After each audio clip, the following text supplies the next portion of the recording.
আসসালামু আলাইকুম, তোমরা সবাই কেমন আছো? তোমরা কি আমার কথা শুনতে পাচ্ছ? একটু কমেন্টে জানাও। আজকে আমরা পরিপাক চ্যাপ্টারটা শেষ করব।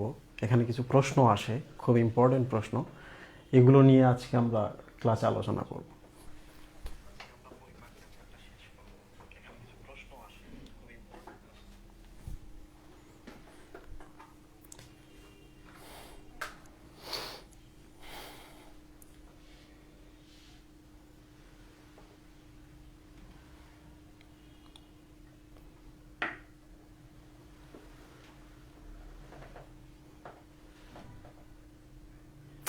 ওকে,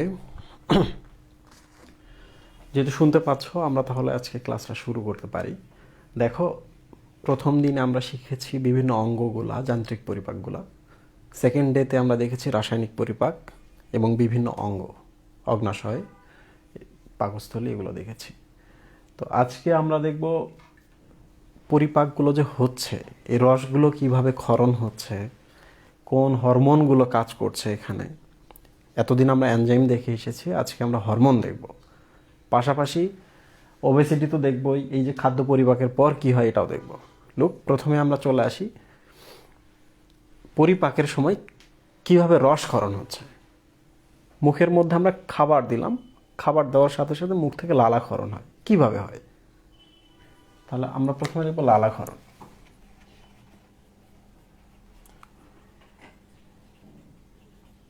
স্যালাইভেশন।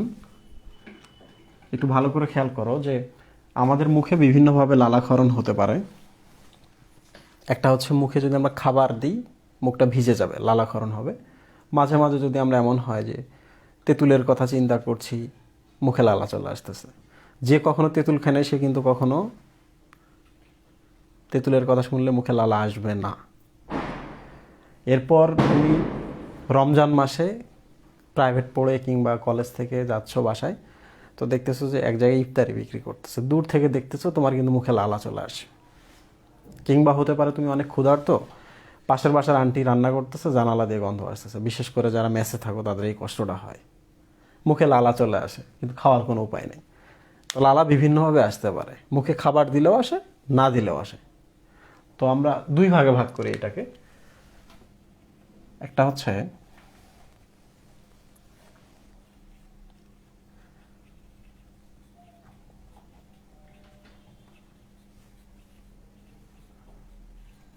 আনকন্ডিশনাল রিফ্লেক্স আর একটা হচ্ছে কন্ডিশনাল রিফ্লেক্স।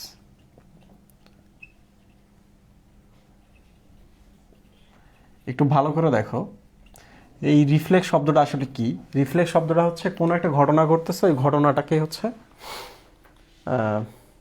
মানে ঘটনার প্রতি সাড়া দেওয়া হচ্ছে।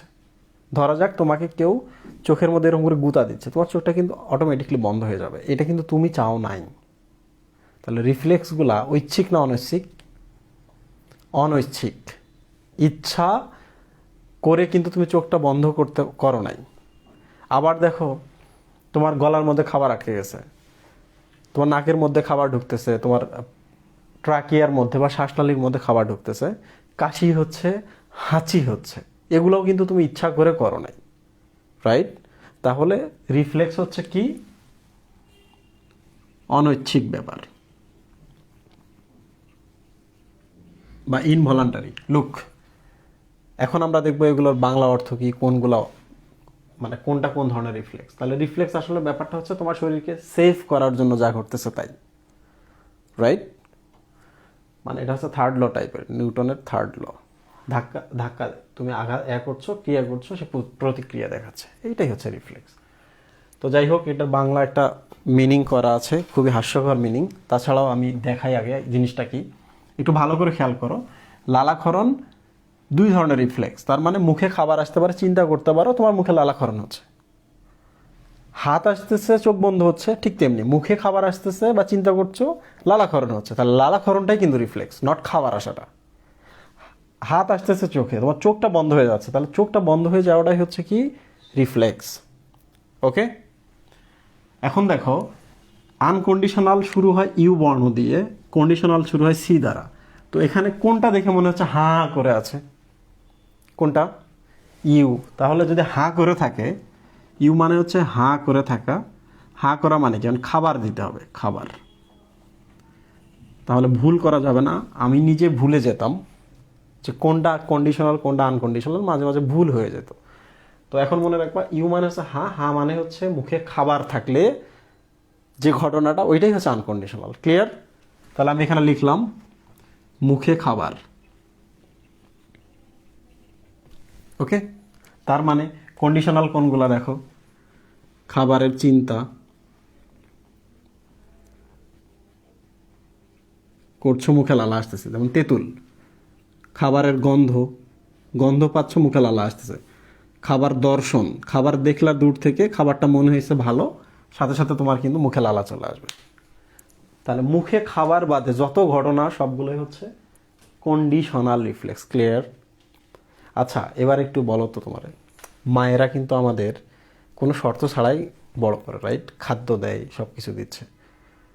বাট তুমি যখন অফিসে যাও, অফিসে কিন্তু তোমাকে শর্ত দেয়, এই কাজটা করলে তুমি বেতন পাবা, রাইট? তার মানে দেখো, তুমি খাবারের কথা চিন্তা করো, গন্ধ নাও, দর্শন করো, মানে তোমাকে শর্তও দিছে, তাহলেই তোমার মুখে লালা আসবে। বাট এইটাতে দেখো, মুখে খাবার দিছে, লালা আসতেছে, তাহলে এটা কি শর্ত? শর্ত না। তাহলে এগুলোই হচ্ছে শর্ত। এই জন্য বলা হয় কন্ডিশনাল রিফ্লেক্সের বাংলা হচ্ছে সাপেক্ষ বা শর্ত সাপেক্ষ। সাপেক্ষ রিফ্লেক্সের বাংলা হচ্ছে প্রতিবর্ত। ক্লিয়ার? তাহলে কন্ডিশনাল কোনটা, সাপেক্ষ কোনটা, উল্টাপাল্টা করা যাবে না। ওকে, তাহলে এটা কি? মানে এখানে কোনো শর্ত নাই, অ মানে হচ্ছে নাই, তাহলে অনাপেক্ষ। অনাপেক্ষ প্রতিবর্ত। আশা করি সবাই বুঝতে পেরেছো। এখন খুব ইম্পর্টেন্ট একটা আমি কথা বলবো, তোমরা একটু ভালো করে খেয়াল করো। জন্মের সময় আমরা পৃথিবীতে আসলাম, আসার পর মুখে আমরা প্রথম যদি খাবার নিই তাহলে লালাক্ষরণ হবে, রাইট? আমরা কিন্তু এখনও তেঁতুল দেখি নাই, কোনো খাবারের ঘ্রাণ আলাদা করতে পারি না, কোনো খাবারের কথা চিন্তাও করতে পারি না। তার মানে এই ঘটনাগুলোর মধ্যে কোনটা পৃথিবীতে আগে আসছে আমাদের? কোন ব্যাপারটা? মুখে খাবার। তাহলে মুখে খাবার আসছে, তখনই আমাদের লালাক্ষরণ হয়েছে, রাইট? তাহলে এটা যেহেতু জন্মের সাথে সাথে আমরা পেয়ে গেলাম যে মুখে খাবার আসলেই লালাক্ষরণ হবে। আমি তো এখনো খাবারের গন্ধও চিনি না, তেঁতুল কি ওটাও দেখি নাই, রাইট? তার মানে এইটা কিন্তু হচ্ছে আর একটা নাম, সহজাত প্রতিবর্ত। জাত মানে হচ্ছে জন্ম, তাহলে জন্মের সময় বা জন্মের সময় সাথে করে যেটা নিয়ে আসি, এটাই হচ্ছে সহজাত। তাহলে বাকিগুলা কি?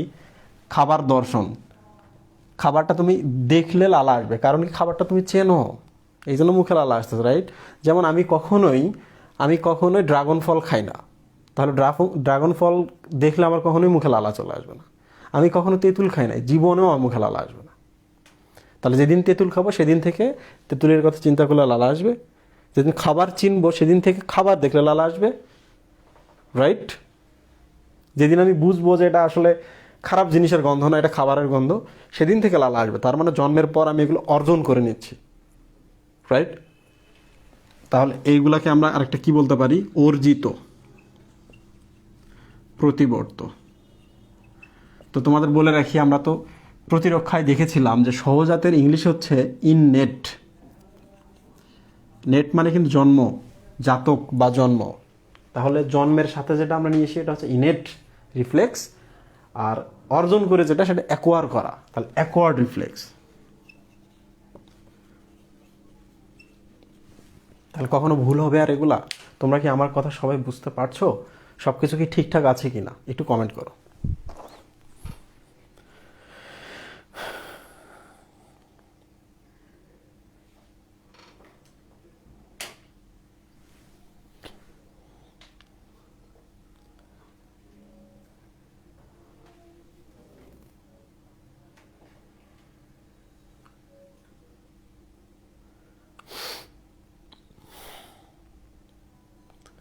মানে এরা হচ্ছে শর্ত অনাপেক্ষ নিয়ে মানে কনফিউজড কেন? আমি কি ভুল লিখছি নাকি? ভুল তো হওয়ার কথা না।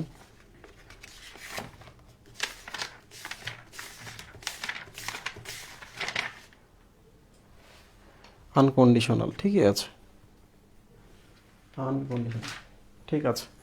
আচ্ছা, একজন প্রশ্ন করেছে যে আনকন্ডিশনাল বললাম মুখে খাবার, কিন্তু এটাও তো একটা শর্ত যে মুখে খাবার দিবা তাইলেই তোমার হচ্ছে লালাকরণ হবে। দেখো বেসিক ব্যাপার কোনটা, সহজ ব্যাপার কোনটা, একটু চিন্তা করো। চিন্তা করা, দেখা, গন্ধ নেওয়া এগুলো কিন্তু সহজ ব্যাপার না, খুব স্বাভাবিক একটা ব্যাপার। মুখে খাবার দিছো, লালা আসছে, রাইট? খাবার দিছো, লালা আসছে, মানে এখানে বিনিময় হলো, কাহিনী শেষ। বাট এখানে দেখো, খাবারের কথা চিন্তা করো, দেখো, গন্ধ নাও, তারপর তোমার মুখে লালা আসবে, মানে খাবার কিন্তু আসে নাই। তখন এই সেই শর্তে শর্তে লালা আসতে পারে। এটা তো খুব সহজ ব্যাপার, মুখে খাবার আসবে, লালা আসবে, খুব সহজ এবং সাধারণ একটা ব্যাপার। তাহলে শর্ত তো এগুলাই, এটা তো শর্ত হওয়ার কথা না। তো যাই হোক, তোমাদের মনের মধ্যে হচ্ছে ভাষাগত কনফিউশন চলে আসতেছে। তো আমি যতটুকু বোঝাচ্ছি এতটুকু মনে রাখো, এইটা নিয়ে এত সময় আমরা পার করব না।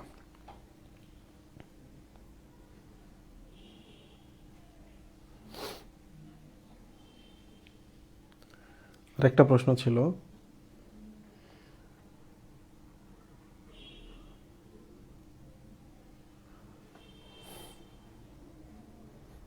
আরেকটা যে কি প্রশ্ন ছিল আমি হারাই ফেললাম। আচ্ছা সমস্যা নাই, আমরা প্রশ্নগুলো পেয়ে যাব। তো এখন আমি একটু তোমাদের দেখাই যে এগুলো একটু মিশাই দিই, ভিন্ন নামগুলো।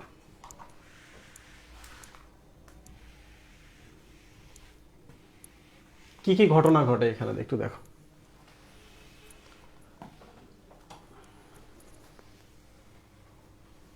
রিফ্লেক্স কি ঐচ্ছিক না অনৈচ্ছিক? অনৈচ্ছিক। একটু দেখো, আমি এটা এমনি চোখ বন্ধ করলাম, এটা কি ঐচ্ছিক না অনৈচ্ছিক? ঐচ্ছিক। একটু দেখো, মুখে খাবার আসছে, তার মানে ধরা যাক এটা মুখ, খাবার আসছে, এটা হচ্ছে মাথা। ওকে, তাহলে মুখে খাবার আসছে, তোমার মুখের ভেতরে তোমার লালা গ্রন্থিগুলো নাই, কোথায় আছে? বাইরের দিকে, মানে যে জায়গায় জিহ্বার উপর খাবার পড়তেছে বাট বাইরে আছে সবগুলোই। তো মুখে যখন খাবার চলে আসে, এই খবর চলে যায় মাথায়, কোন স্নায়ুর মাধ্যমে যায় আপাতত জানার দরকার নেই। এখান থেকে আবার একটা স্নায়ু আসে, এসে লালা গ্রন্থিগুলোকে বলে এই যে লালা গ্রন্থি, যে আপনি লালাকরণ করেন কারণ মুখে খাবার চলে আসছে। খুব ইন্টারেস্টিং ব্যাপার। এইটা কোন স্নায়ু? সংবেদী না চেষ্টীয়? সংবেদী বা সেন্সরি, কারণ সেন্সটা নিয়ে গেল মাথায়। তাহলে এটা হতে পারে চেষ্টীয়, কাজ করতেছে, চেষ্টা করতেছে।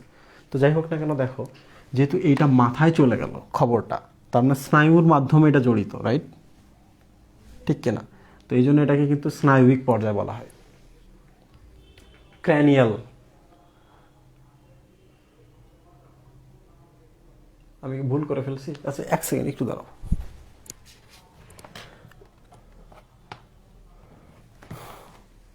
আচ্ছা যাই হোক, তো যেহেতু মাথা এখানে জড়িত আছে, খবর যাচ্ছে মাথায়, খাবার পাঠাচ্ছে, তা মুখ থেকে খবর যাচ্ছে মাথায়, মাথা থেকে আসতেছে লালা গ্রন্থিতে, যেহেতু মাথা এখানে জড়িত, মাথা, এই জন্য এটাকে বলা হচ্ছে ক্র্যানিয়াল রিফ্লেক্স।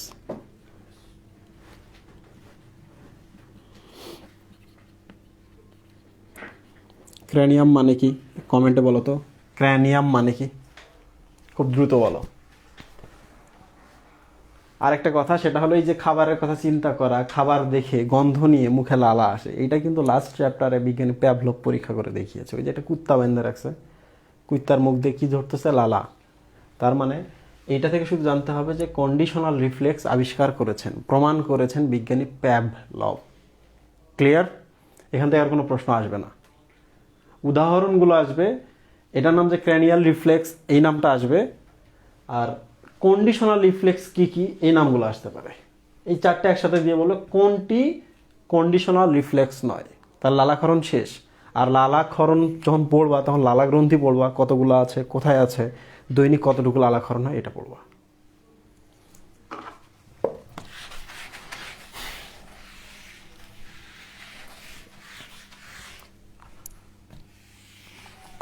আচ্ছা, এবার আমরা চলে আসি গ্যাস্ট্রিক রস কিভাবে ক্ষরণ হয়।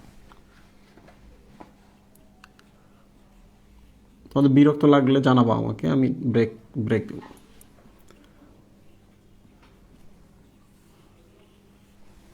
একটু করি, ছবি অ্যাড করি।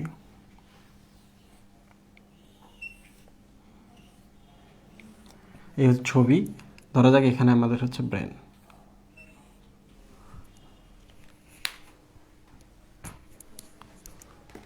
রেড কোথায়?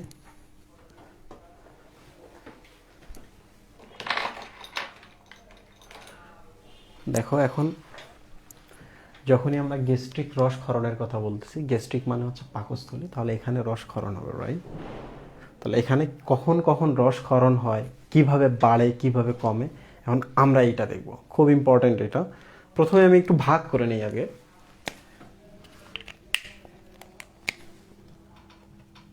একটা হচ্ছে সেফালিক পর্যায়,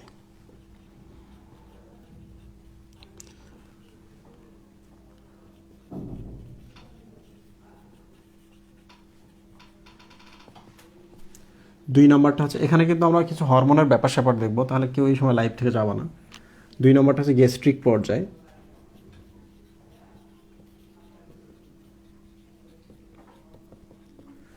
তিন নম্বরটা হচ্ছে আন্ত্রিক পর্যায়।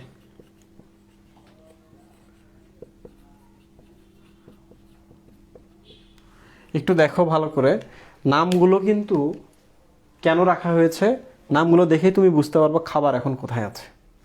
আন্ত্রিক পর্যায়ে, তাহলে প্রশ্ন যদি করে আন্ত্রিক পর্যায়ে খাবার কোথায় আছে, বলবা অন্ত্রে আছে, মানে ডিওডে নামে আছে, ক্ষুদ্রান্ত্র। যদি বলে গ্যাস্ট্রিক পর্যায়ে খাবার কোথায় আছে, বলে গ্যাস্ট্রিক বা পাকস্থলীতে আছে, তাহলে শেষ। তাহলে সেফালিক বা স্নায়বিক পর্যায়ে খাবার কোথায় আছে, এটাও শেষ, এটাও শেষ। তাহলে এটার কথা তো অবশ্যই বলা হয় না, এখানে আছে খাবার, মুখে আছে। তাহলে প্রথম প্রশ্ন হলো এইটা, কোন পর্যায়ে খাবার কোথায় থাকে। ক্লিয়ার? এরপর হচ্ছে কোন পর্যায়ে কি ঘটে, লালাক্ষরণটা কতক্ষণ চলে, এই ব্যাপার আছে। তো যেহেতু এটা প্রথম, খাবার এখানে আছে, ক্ষরণ তো আমরা এখানে দেখব, রাইট? তাহলে খাবার এখানে, ক্ষরণ হচ্ছে এখানে, রস বের হচ্ছে দেয়াল থেকে। তাহলে যোগাযোগ তো অনেক দূরে, তাহলে দূর যত হবে তত কম সময়। এটা হচ্ছে 1 আওয়ার। ক্লিয়ার? দুই নম্বর হচ্ছে গ্যাস্ট্রিক পর্যায়ে, এটা হচ্ছে 4 আওয়ার, 4 ঘন্টা চলে। আর এখানে তো লালাক্ষরণ হয় না, এখানে বন্ধ হয়ে যায়, লালাক্ষরণ বন্ধ হয়ে যায়। তাহলে এই প্রশ্নটা একটু ভালো করে খেয়াল করবা, কোন পর্যায়ে লালাক্ষরণ কতক্ষণ চলে। তাহলে 1 নম্বরটা হচ্ছে 1 ঘন্টা, 2 নম্বরটা হচ্ছে 4 ঘন্টা, 3 নম্বরটা হচ্ছে বন্ধই হয়ে যায় লালাক্ষরণ এখানে। কেন, কিভাবে হয়, এখন আমরা এটা দেখব। দেখো, তোমার মুখে খাবার চলে আসছে এখানে, তাহলে মুখে যদি খাবার চলে আসে, খবর কোথায় যাবে? মাথায়। কারণ এই জায়গায় খবর তো মুখ থেকে সরাসরি যেতে পারে না, মাথাকে তো রিলে স্টেশন বানাইতে হবে। তো মাথা এখন করতেছে কি, এখান থেকে পাকস্থলীর প্রাচীরে গিয়ে বলতেছে তোমার এখানে যে এনজাইম ক্ষরণ করে যে কোষগুলা, তাদেরকে বলবো একটু এনজাইম ক্ষরণ করতে। কারণ কি, তোমাকে এখানে এনজাইম কেন ক্ষরণ করতে হবে, কারণ ওই যে জামাই আসতেছে, রান্না বান্না শুরু করতে হবে এখনই এখানে। তার মানে জামাই এখানে, আর আমাদের মা রান্না শুরু করছে এখানে, রাইট? হয় না যে তোমার বোন জামাই কিংবা হচ্ছে আত্মীয় স্বজন যদি আসে, তাহলে তোমার মা কিন্তু, ওনারা দূরে আছে, নিজেদের বাড়িতে আছে, রান্না কিন্তু শুরু করে দিছে। তার মানে খাবার এখানে আসার আগেই কিন্তু গ্যাস্ট্রিক জুস বা পাকস্থলীর রসক্ষরণ শুরু হয়ে যায়, রাইট? একটু দেখো, যেহেতু খাবারটা মাথায় যায়, মাথা থেকে স্নায়ুর মাধ্যমে এখানে আসে, এই স্নায়ুর নাম হচ্ছে ভ্যাগাস স্নায়ু, এটা জানতে হবে। ভ্যাগাস স্নায়ু। তো তোমরা যারা পাইলট প্রজেক্ট থেকে আমার ক্লাসগুলো দেখে নিয়েছো, সেখানে কিন্তু আমি বলেছিলাম ভ্যাগাস স্নায়ু হচ্ছে সব থেকে বিস্তৃত স্নায়ু, অনেকটা জায়গা জুড়ে সে যায়। দেখো কোথায় কোথায় যায়।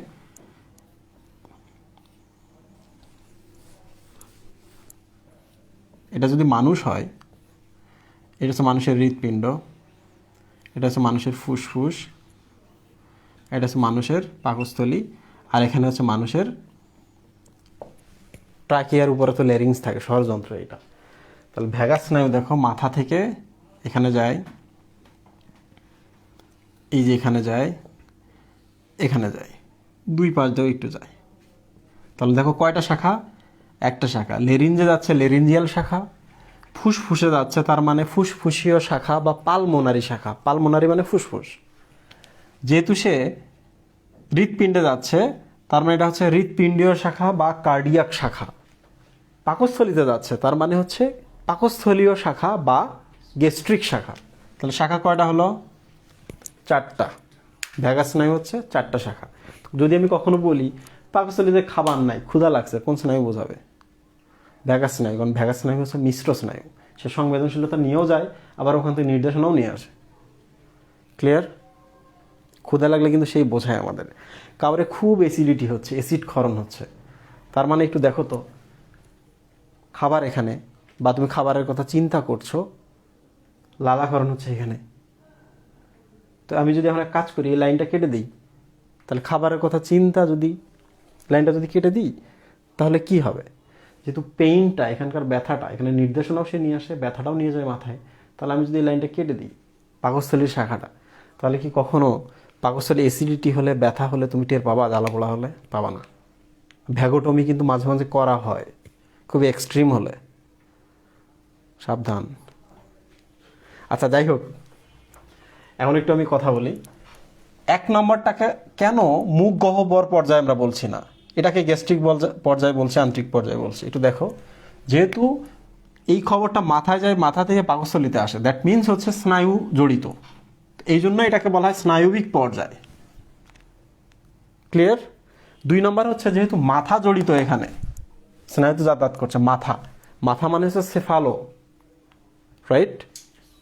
সেফালো কর্ডাটা মানে কি? যে কর্ডাটার মাথার দিকে কর্ড আছে। তাহলে সেফালো মানে হচ্ছে, বা কেফালো মানে হচ্ছে মাথা, ক্রানিয়াম মানে হচ্ছে মাথা। ক্লিয়ার? বা করটিকা। ক্রানিয়াম মানে আসলে খুলিটা।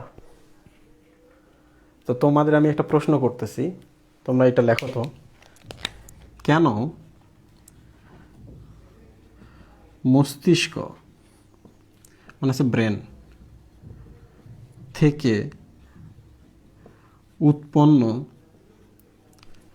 12 জোড়া স্নায়ুকে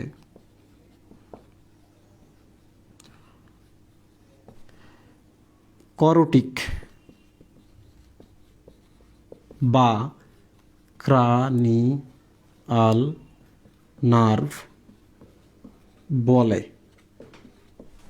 করটিক বা ক্রানিয়াল নার্ভ, করটিক বা ক্রানিয়াম মানে তো হচ্ছে মাথার খুলি, হাড্ডিটা, মাথার খুলি উৎপন্ন হচ্ছে ব্রেন থেকে, বাট স্নায়ুগুলোর নাম রাখতেছে মাথার খুলির নামে। কেন বলে? একটু দ্রুত কমেন্ট করো তো।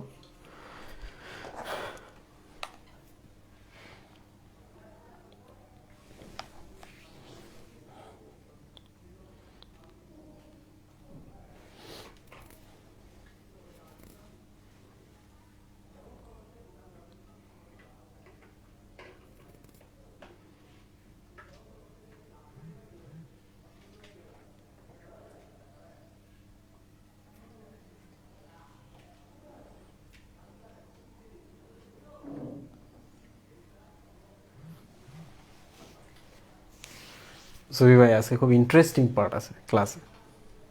কি ইন্টারেস্টিং পার্ট আছে? এখানে খুলি দিয়ে সুরক্ষিত থাকে তাই। আচ্ছা তোমরা কমেন্ট করতে থাকো, এখন আমি তোমাদের বোঝাতে থাকি।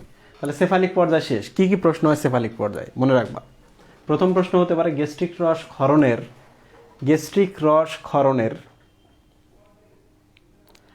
পর্যায় কয়টা? 3টা। এই যে 3টা দিবে, সাথে আরেকটা যোগ করে দেবে, 1। প্রশ্ন হতে পারে সেফালিক পর্যায়ে কতক্ষণ? 1 ঘন্টা। গ্যাস্ট্রিক পর্যায়ে কতক্ষণ? 4 ঘন্টা। আন্তরিক পর্যায়ে কি ঘটে, এখানে লালাক্ষরণ বন্ধ হয়ে, সরি, গ্যাস্ট্রিক জুস ক্ষরণ বন্ধ হয়ে যায়। ওকে, তো স্নায়ুক পর্যায় কোনটি? প্রথম পর্যায়টা, কারণ এখানে হচ্ছে স্নায়ু জড়িত, ভ্যাগাস স্নায়ু। 2, কেন এটাকে সেফালিক পর্যায়? কারণ মাথা জড়িত, এখানে সেফালো বা মাথা জড়িত। ওকে, তো এবার চলে আসে আমরা গ্যাস্ট্রিক পর্যায়ে। আমি তো বলেছিলাম পর্যায়গুলোর নামকরণ করা হয়েছে কিভাবে, খাদ্য যেখানে আছে সেইটা অনুযায়ী। তাহলে গ্যাস্ট্রিক পর্যায়ে দেখে বোঝা যাচ্ছে খাদ্য এখন কোথায় আছে, খাদ্য এখান থেকে এখানে চলে আসে, রাইট? ওকে, খুব ইম্পর্টেন্ট, এটা একটু ভালো করে খেয়াল করো, খুব ইম্পর্টেন্ট পার্ট এটা। তাহলে আমি একটু ছবিটা ডিলিট করে দিলাম।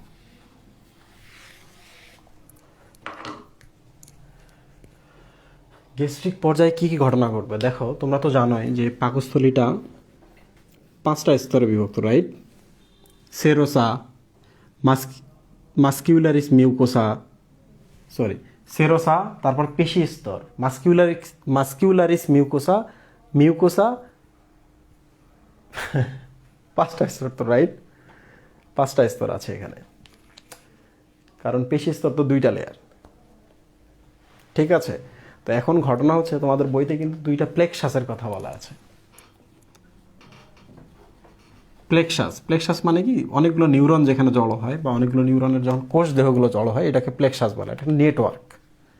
তো যাই হোক, প্লেক্সাস 2টা আছে তোমাদের বইয়ে লেখা আছে, দেখিও। 1 নাম্বারটা হচ্ছে মেশনার,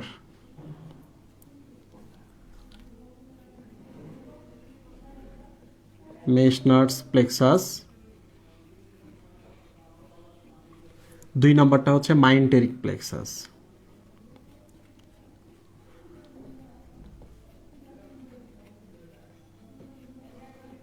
ওকে, তো আমি একটু তোমাদের বলে রাখি যে 2টা শব্দ আমি তোমাদের দিলাম, একটা হচ্ছে মিউকোসা,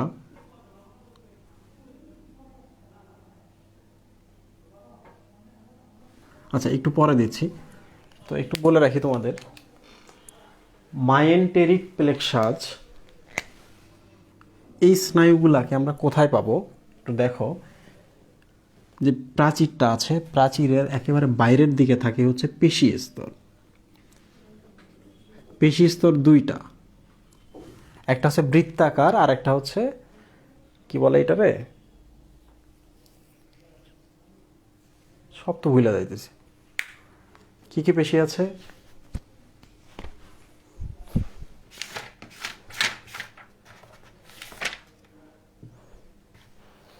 ও সরি, অনুদৈর্ঘ্য আর হচ্ছে বৃত্তাকার পেশি আছে। তো যাই হোক না কেন, তোমরা তো জানো যে পেশি মানে হচ্ছে মায়ো, পেশি মানে হচ্ছে মায়ো। তাহলে এই প্লেক্সাসটা বা এই স্নায়ু গুচ্ছগুলো কোথায় থাকবে, এই পেশি স্তরে থাকবে।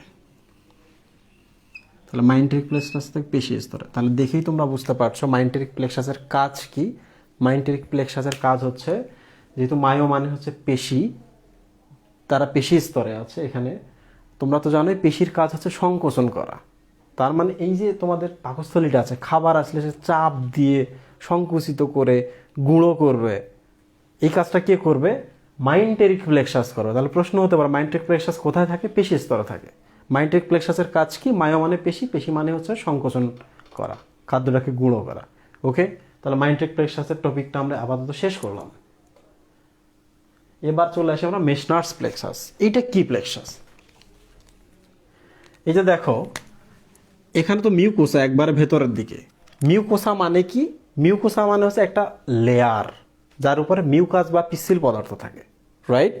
তাহলে আমি মুখের ভেতরে গিয়ে যেখানে হাত দিচ্ছি, ভেতরে এটা কি লেয়ার, কি আবরণ?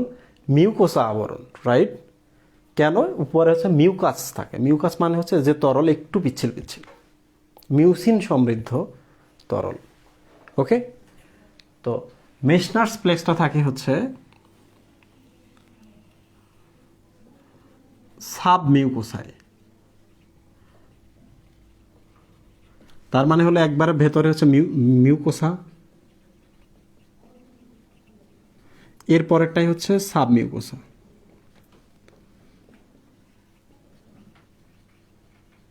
ওকে, তাহলে আশা করি তোমরা সবাই বুঝতে পেরেছো।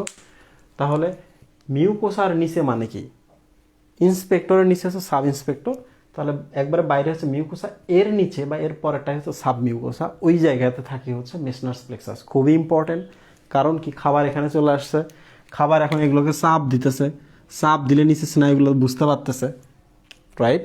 স্নায়ুগুলো যখনই বুঝতে পারবে তখন এই সাব মিউকোসা লেয়ারে বা এই যে সেকেন্ড যে লেয়ারটা আছে এখানে খবরটা নিয়ে যাচ্ছে, রাইট?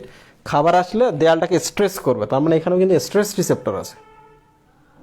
ভালো করে দেখো, দেয়ালকে টান দিচ্ছে, ঠেলা দিচ্ছে, তার মানে এখানে শটান রিসেপ্টর বা স্ট্রেস রিসেপ্টর আছে। এগুলো কি করবে, সাব মিউকোসা লেয়ারে খবর পাঠাবে, মানে এই লেয়ারের খবরটা খাবার এখানে আসলো, চাপ দিল, তাহলে এই খবরটা কোথায় যাবে, এই লেয়ারে, এটার নাম কি, সাব মিউকোসা।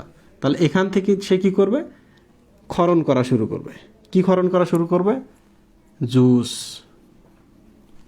কি জুস, এনজাইম সমৃদ্ধ এবং HCl মানে অ্যাসিড সমৃদ্ধ জুস, মানে এটা তরল থাকবে যেখানে এনজাইমও থাকবে পরিপাকের এবং হাইড্রোক্লোরিক অ্যাসিডও থাকবে, রাইট? ওকে, তো এই হচ্ছে ঘটনা মেসনার্স প্লেক্সাস কীভাবে কাজ করে। প্রশ্ন হতে পারে মেসনার্স প্লেক্সাস কোথায় থাকে, মতে মিউকোসা, বাট মিউকোসা থাকে না, সাব মিউকোসায় থাকে। তাহলে স্নায়ুগুলো কোথায় থাকে, মিউকোসাতে থাকে, কারণ এই যে ত্বকের উপরে যদি কিছু বসে আমরা টের পাই, তার মানে একবারে বাইরের দিকে স্নায়ুর মাথাগুলো থাকে। তাহলে মিউকোসাতে থাকে স্নায়ুর মাথা বা স্ট্রেস রিসেপ্টর বা শটান রিসেপ্টর, ওইটা কোথায় যায়, জাস্ট নিচে যায়, সাব মিউকোসা। সাব মিউকোসায় কী আছে, মেসনার্স প্লেক্সাস আছে, এটা তো ওরবাক্স প্লেক্সাস বলা হয়, বইয়ের মধ্যে লেখা আছে, না থাকলে বলার দরকার নেই। ওরবাক প্লেক্সাস, এ দ্বারা শুরু বানানটা। তো যাই হোক, আপাতত এই পর্যন্ত। এখন আমি তোমাদের আরেকটা স্পেশাল জিনিস এখানে দেখাবো, যেটা তোমাদের জানা নাই, বইয়ের মধ্যে বিভিন্নভাবে এটা এলোমেলো করে লাইনে লেখা আছে। আমি তোমাদের দুটো শব্দ দিচ্ছি, তোমরা মিল করবা।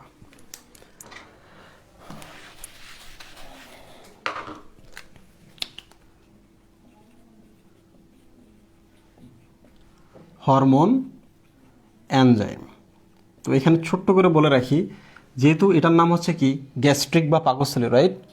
তাহলে এখানে যে হরমোন গ্যাস্ট্রিক জুস ক্ষরণ করবে তার নাম কি হবে, গ্যাস্ট্রিন। তাহলে গ্যাস্ট্রিন বলে আমি একটা হরমোনের নাম লিখলাম। দেখো শেষে আইএন আছে, তার মানে এটা প্রোটিন বা হরমোন। ওকে, 2 নম্বর হচ্ছে গ্যাস্ট্রিক, যেহেতু সামনে আছে তার মানে এটা হচ্ছে পাকস্থলীর রস বা গ্যাস্ট্রিক জুস ক্ষরণ করে। সাবধানে মনে রাখবা, গ্যাস্ট্রিক জুস ক্ষরণ বাড়ায়।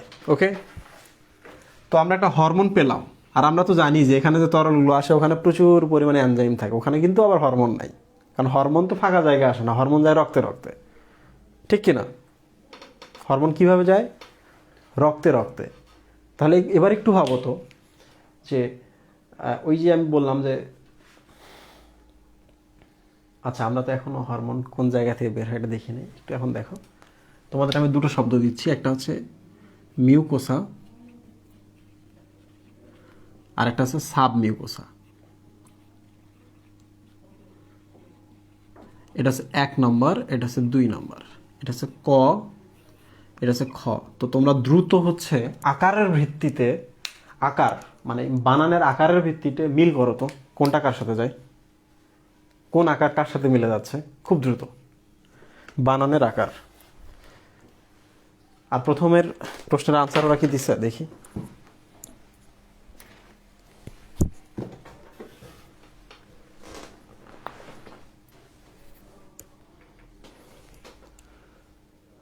এরা কোনো আনসার করে নেই বইগুলো।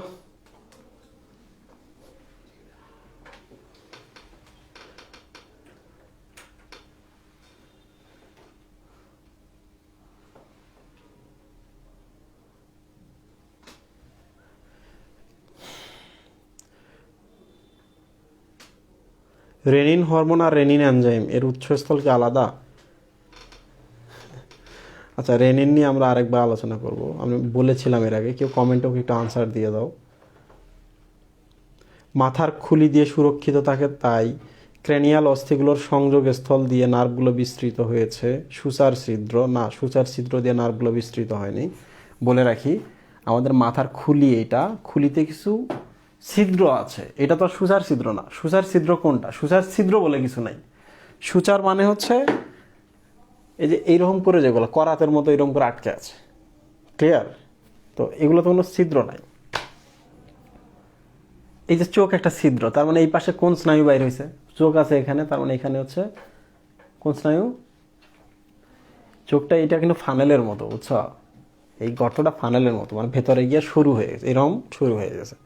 তো মাথাটা কিন্তু ছিদ্র, এইটা দিয়ে কিন্তু অপটিক স্নায়ু ভেতরে ঢোকে। তার মানে দেখো, ক্রানিয়াম বা মাথার খুলির ছিদ্রগুলো দিয়ে স্নায়ু বের হয় কিংবা ভেতরে প্রবেশ করে। এই যে এখানে এই ছিদ্র দিয়ে কিন্তু হচ্ছে স্পাইনাল অ্যাক্সেসরি বের হয়, বোঝা গেল? তারপরে ভ্যাগাস স্নায়ুগুলো এই যে ছিদ্র দিয়ে বের হচ্ছে, তার মানে ছিদ্রগুলো দিয়ে বের হচ্ছে কার? ক্রানিয়াম বা করোটিকার, সরি করোটির, ক্রানিয়াম বা করোটির। এই জন্য এইসব স্নায়ুকে বলা হয় ক্রানিয়াল নার্ভ বা করোটিক স্নায়ু। করোটিক স্নায়ু। তাহলে করোটিকার ছিদ্র দিয়ে বের হচ্ছে বা ক্রানিয়ামের ছিদ্র দিয়ে বের হচ্ছে।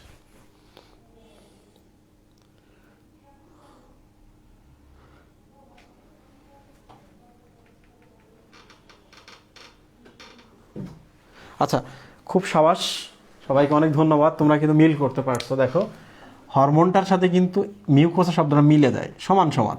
তাহলে এনজাইম নামটাও বড়, সাব মিউকোসা নামটাও বড়। তাহলে এবার একটু দেখো ভালো করে, সাব মিউকোসা লেয়ারে গেলে আমরা কি পাবো? এনজাইম পাবো। এই যে দেখো, প্রথমে হচ্ছে মিউকাস লেয়ারে খবর পেল, কে খবর পেল?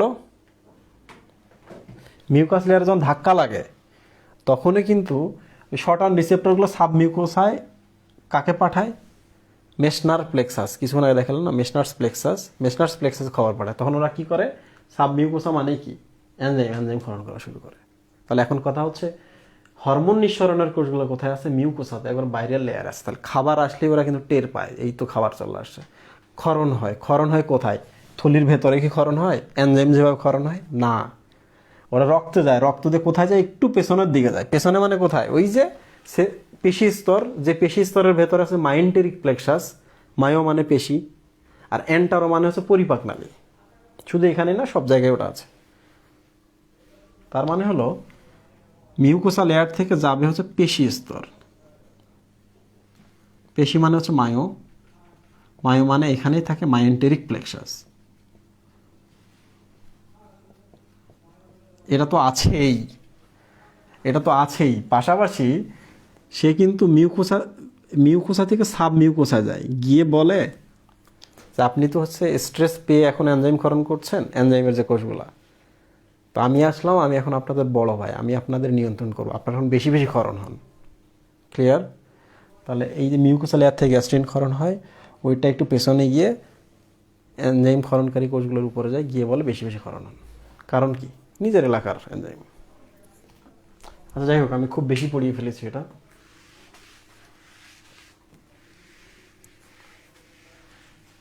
এখানে আমি আরেকটু দেখাই, লাস্ট যে পার্টটা আছে।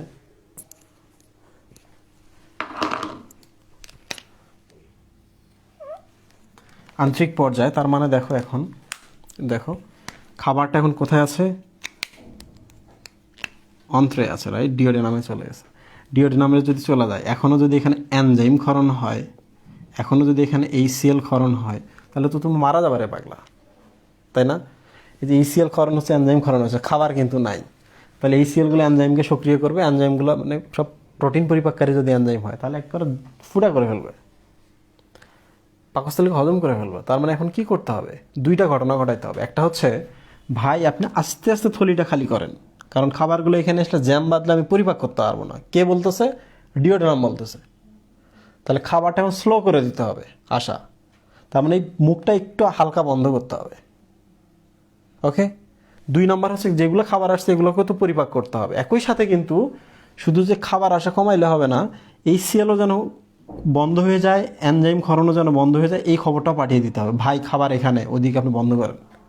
তাহলে দেখো, খুব মজার ব্যাপার, খাবারটা যখন এই দেয়ালে আসবে, এই দেয়াল থেকে হরমোন ক্ষরণ হবে। দেখছ, মিউকোসা থেকে হরমোন ক্ষরণ হয়, খাবারটা আসার সাথে সাথে হরমোন ক্ষরণ হবে। কে? এর নাম হচ্ছে সিক্রেটিন। ভালো করে খেয়াল করো, পৃথিবীতে এই হরমোনটাই প্রথম আবিষ্কৃত হয়েছিল। প্রথম আবিষ্কৃত হরমোন। সিক্রেটিন মানে হচ্ছে সিক্রেশন, সিক্রেশন মানে হচ্ছে ক্ষরণ। তো এর কোনো স্পেশাল নামের মিনিং নাই, কিন্তু যেহেতু প্রথম দেখেছিল বিজ্ঞানীরা যে ক্ষরিত হচ্ছে একটা জিনিস, তো তার নামে দিয়ে দিচ্ছে ক্ষরণ, মানে হচ্ছে সিক্রেশন। তো যাই হোক, এই সিক্রেটিন হরমোন চলে যাবে এখানে মিউকোসায়। মিউকোসায় কি আছে? হরমোন। হরমোনের নাম কি? গ্যাস্ট্রিন। তাহলে সে কী বলবে যে গ্যাস্ট্রিন ভাই আপনি একটু এখন কম ক্ষরণ হন, হ্রাস। তো গ্যাস্ট্রিন যদি কম ক্ষরণ হয় তখন এই হরমোন বলবে কি যে দুইটা কাজ দেখো। এক, গ্যাস্ট্রিন যদি কম ক্ষরণ হয় তাহলে সাব মিউকোসা লেয়ারে সে বলবে আপনারা এনজাইম ক্ষরণ বন্ধ করেন, ক্ষরণ অফ। দুই নাম্বার হচ্ছে রক্ত ভাসতে ভাসতে পেশি স্তরে যাবে, পেশি স্তর গিয়ে বলবে আপনারা সংকোচন হয়েন না, খাবারগুলো সব বাইর করে দিয়েন না, সংকোচন অফ। তাহলে সিক্রেটিন কি করে? মনে রাখবা শুধু যে গ্যাস্ট্রিনকে কমিয়ে দেয় বা বন্ধ করে দেয়। গ্যাস্ট্রিন কি করতো? এনজাইম ক্ষরণ করতো, ACL এগুলো সব ক্ষরণ নিয়ন্ত্রণ করতো। তাহলে সিক্রেটিন ক্ষরণ হলে গ্যাস্ট্রিন অফ, গ্যাস্ট্রিন অফ হলে এনজাইম অফ, সংকোচন অফ। তাহলে সংকোচন অফ হলে কিন্তু দেখো আর সংকোচন করবে না, তাহলে খাবারটা সহজে বের হবে না, হালকা আস্তে আস্তে বের হবে। এক। দুই নম্বর হচ্ছে যদি এনজাইম ক্ষরণ বন্ধ হয়ে যায় তাহলে এই জায়গায় আর পরিপাক হবে? পরিপাক শেষ, খাবার তখন খালি হবে। তো এটা মনে রাখতে হবে। আমি এখন এক এক করে প্রশ্ন করবো, তোমরা মনে মনে আনসার করবা। ডিওডেনামের প্রাচীর থেকে কোন হরমোন ক্ষরণ হয়? সিক্রেটিন। সিক্রেটিন কোথা থেকে ক্ষরণ হয়? ডিওডেনাম থেকে বা ক্ষুদ্রান্ত থেকে। এক। দুই নম্বর হচ্ছে প্রথম আবিষ্কৃত হরমোনের নাম কি? সিক্রেটিন। দুই, সিক্রেটিন কার উপর কাজ করে? গ্যাস্ট্রিনের উপরে। গ্যাস্ট্রিনের ক্ষরণ বাড়ায় না কমায়? কমায়। গ্যাস্ট্রিনের যদি ক্ষরণ কমায় তাহলে গ্যাস্ট্রিক জুস বা এনজাইমগুলো বাড়বে না কমবে? কমবে। যদি কমে ধীরে ধীরে বন্ধ হয়ে যাবে না? বন্ধ হয়ে গেল। তাহলে মনে রাখতে হবে এটা। শুধু এইটাই না,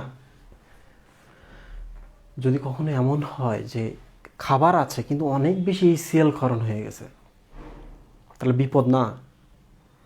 পাকস্থলীতেই খাবার আছে, গ্যাস্ট্রিক পর্যায়ে চলছে, অনেক বেশি ক্ষরণ হয়ে গেছে ACL বা অ্যাসিডটা, তখন কিন্তু বিপদ তোমার পাকস্থলীর জন্য। তখন কিন্তু পাকস্থলী অটোমেটিকলি ACL ক্ষরণ বন্ধ করে দিতে পারে। তার মানে তুমি আসতেছো বাসায়, তোমার আশা, তুমি যখন বারবার আসবা তোমার আশা তুমি বন্ধ করে দিলা, আমি তো বারবার যাচ্ছি, মানে ACL ক্ষরণ হচ্ছে ওখানে বেশি হয়ে গেছে, তখন ACL আবার বলতেছে যে আমাকে ক্ষরণ কমিয়ে দাও। নেগেটিভ ফিডব্যাক বলা হয় এটাকে, নেতিবাচক ফল। তাহলে ACL ক্ষরণ বন্ধ হতে পারে নেতিবাচক ফলের মাধ্যমে, নেগেটিভ ফিডব্যাকের মাধ্যমে। ক্লিয়ার? আমি খুব বিস্তারিত পড়াইতেছি, এরকম বিস্তারিত পড়াইলে 6 বছর লাগবে কোর্স শেষ করতে। যাই হোক, টেনশনে কিছু নাই, আমরা কিন্তু প্রধানটা পড়ে ফেলেছি, আর কোনো টেনশন নাই। আচ্ছা, তোমাদের আমি আরেকটা জিনিস বলে রাখি এখানে।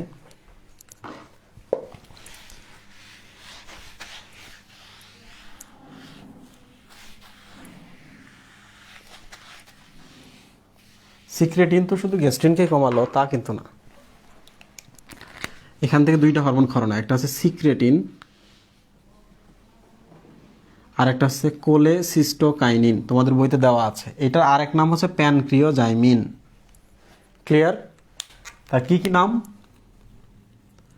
কোলেসিস্টোকাইনিন আর একটা নাম হচ্ছে প্যানক্রিওজাইমিন, একই জিনিস।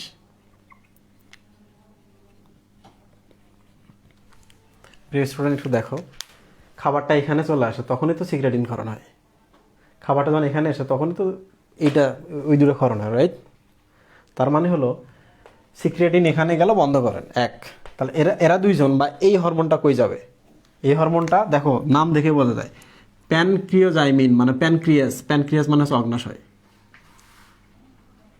সে এখন কোথায় যাবে? এই যে এখানে অগ্নাশয় আছে,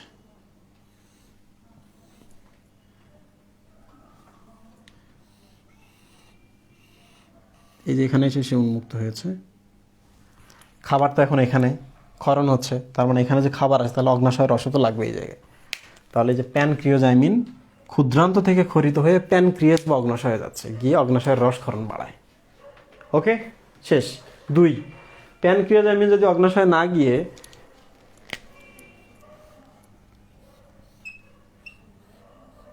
পিত্তথলিতে যায়,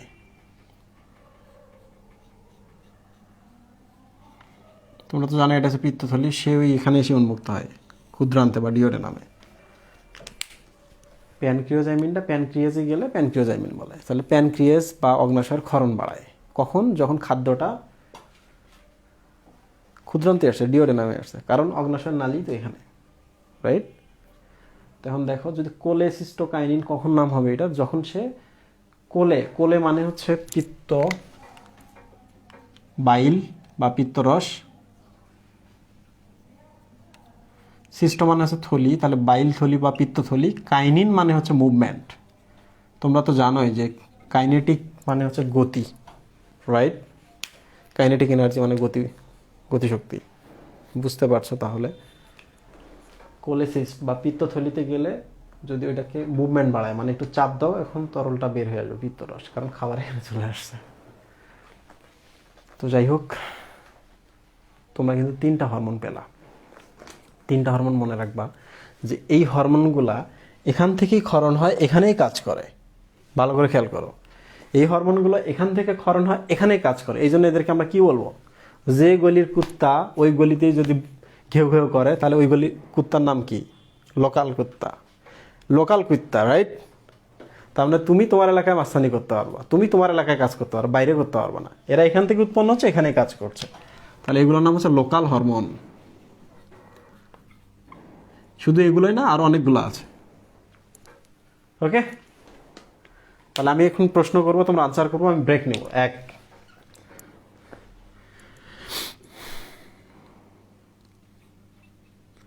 সিক্রেটিন কোন হরমোনের ক্ষরণ বন্ধ করে? ক্ষরণ বন্ধ করে। 2, কোলেসিস্টোকাইনিন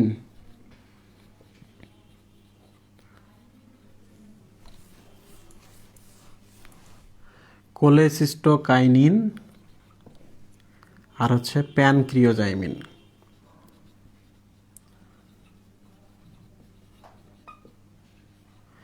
এই দুটো কোথায় কাজ করে? কোথায়? তোমরা দ্রুত এই 3টা প্রশ্নের আনসার লেখো। আমি ছোট্ট একটা ব্রেক নিই। তো আমি তো এগুলো পড়িয়ে ফেলেছি, তাহলে এগুলো মিশাই দিই আমি। খুব দ্রুত আনসার করো। আমরা কঠিন টপিকটা শেষ করে আসছি, এরপর সহজ টপিক গল্পে গল্পে ইনশাল্লাহ শেষ করব। কঠিন লাগছে?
আচ্ছা, কিছু প্রশ্ন আসছে কমেন্টের মধ্যে, আমি একটু কমেন্টের আনসারগুলো দিই।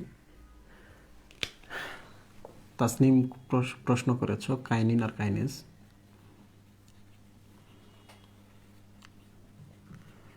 দুইটাই আসলে একই জিনিস, দুইটাই হচ্ছে একই জিনিস, তবে কাইনেজ শব্দটা যদি থাকে মনে রাখবা এখানে এটিপির ব্যাপার স্যাপার আছে, মানে ফসফোরাইলেশন ঘটবে।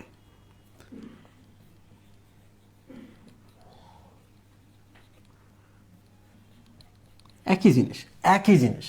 আর এই কাইনিন মানে দেখো, এই কাইনিন এটা কিন্তু হরমোন, একই জিনিস অর্থটা, কিন্তু পার্থক্য আছে। হরমোন এটা, তাহলে এটা কি এনজাইম, কি ঘটায়? ফসফোরাইলেশন ঘটায়, মানে হচ্ছে ওই এটিপির শক্তিটা বের করে ওই যৌগকে দেয়, কিংবা ওই যৌগ থেকে এটিপির শক্তিটা নিয়ে নেয়, শক্তিটা নিয়ে নিয়ে এটিপি হয়। তো যাই হোক, কাইনেসটা আমরা যেহেতু পাবো 9 নম্বর বোটানির চ্যাপ্টারে গিয়ে, আমি চ্যাপ্টারটা পড়াবো তোমাদের অ্যাডমিশনের মতো করে, 1 নম্বর চ্যাপ্টারটা পড়াবো, আমরা পেয়ে যাবো ইনশাল্লাহ এটা। আর কাইন, আইএন আছে, আইএন মানে হচ্ছে প্রোটিন। তো মনে রাখবা যে হরমোনের নামগুলোর শেষে বেশিরভাগ ক্ষেত্রে আইএন যোগ হয় হরমোনের নামের ক্ষেত্রে। দেখো পেপসি, সরি এগুলো এনজাইম, কিন্তু এক্সেপশন আইএন আছে, পেপসিন, ট্রিপসিন, রেনিন, ক্লিয়ার? এগুলো এনজাইম বাট আইএন আছে, এগুলো হচ্ছে মানে ট্রিকের মধ্যে যে এগুলো এক্সেপশনাল।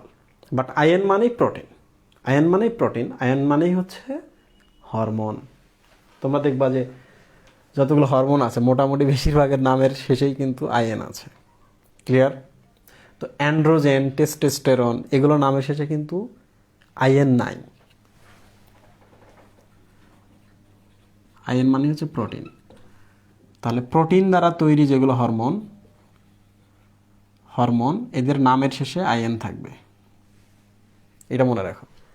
প্রোটিন দেখো আইএন আছে, তার মানে যেগুলাই প্রোটিন তাদের নামের শেষে আইএন থাকবে। ওকে, এক্সেপশন তো আছে। তো প্রোটিন যদি হরমোন তৈরি করে তাহলে সেই হরমোনের নামের শেষে আইএন থাকবে।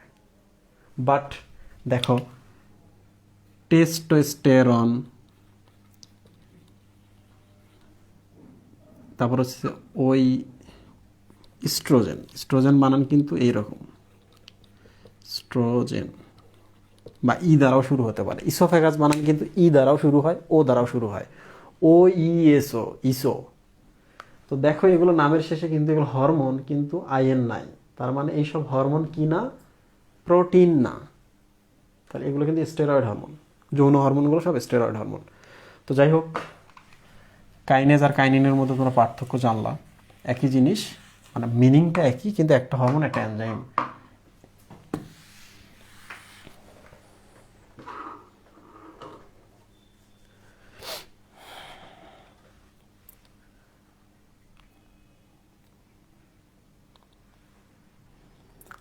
আচ্ছা, খুব সহজ, কোলেসিস্টোকাইনিন, ভুলেও এখানে যকৃৎ বলা যাবে না। একজন যকৃৎ বলছো, যেটা যকৃতে কাজ করে, পিত্তথলিতে কাজ করে, জি না, এটা যকৃতে কাজ করে না। কোলেসিস্ট মানেই হচ্ছে পিত্তথলি। তাহলে এই হরমোনটা কোথায় যায়? পিত্তথলিতে গিয়ে সংকোচন করে, করে এখান থেকে একটু হরমোন, এখান থেকে একটু ওই পিত্ত রস বাইর করে নিয়ে আসে। তাহলে কোলেসিস্টোকাইনিন মানে হচ্ছে এটি এমন একটা হরমোন যেটা কোলেসিস্টের উপর কাজ করে, মানে পিত্তথলিতে কাজ করে। ভালো করে খেয়াল করো, পিত্তথলিতে কাজ করে, নাম দেখে বোঝা যায়। তার মানে পিত্ত রস তাকে সে মুভ করায়, এখান থেকে একটু মুভ করে এখানে নিয়ে আসে, মানে কাইনিন করে, রাইট? তাহলে কখনো কোলেসিস্ট, এখানে কোলে মানে হচ্ছে বাইল বা পিত্তরস, পিত্তরস মানে হচ্ছে যকৃৎ, যকৃতে গিয়ে কাজ করে এমন ভাবাও যাবে না, ভুল করেও না, পাপ হবে। এর থেকে তো মরে যাওয়াই ভালো। ওকে ওকে, শেষ। প্যানক্রিওজাইমিন প্যানক্রিয়েজে গিয়ে কাজ করে। তো তোমাদের কিছু কনফিউশন হয় যে আরও তো অনেকগুলো হরমোনের নাম আছে, হরমোনগুলোর নামগুলো আমরা মনে রাখবো? হ্যাঁ, মনে রাখবা। এই হরমোনগুলো কোথায় উৎপন্ন হয় মনে রাখবা। যেমন ডিওক্রাইনিন মানে ডিওডে নামে উৎপন্ন হয়, রাইট? তো ডিওড্রাম মানে কি? ক্ষুদ্রান্ত, তাহলে ক্ষুদ্রান্তে উৎপন্ন হয় ডিওক্রাইনিন, এটাও লোকাল হরমোন।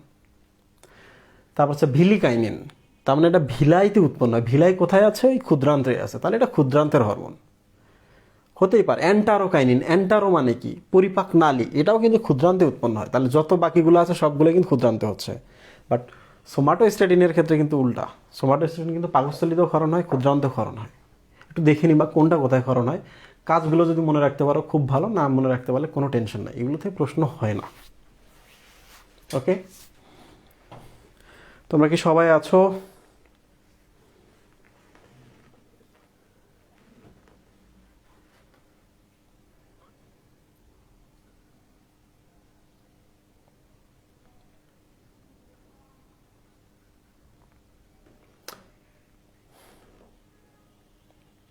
মিউসিন আর মিউকাসের পার্থক্য আমি গ্রুপে দিয়েছিলাম, তোরা একটু দেখে নিও।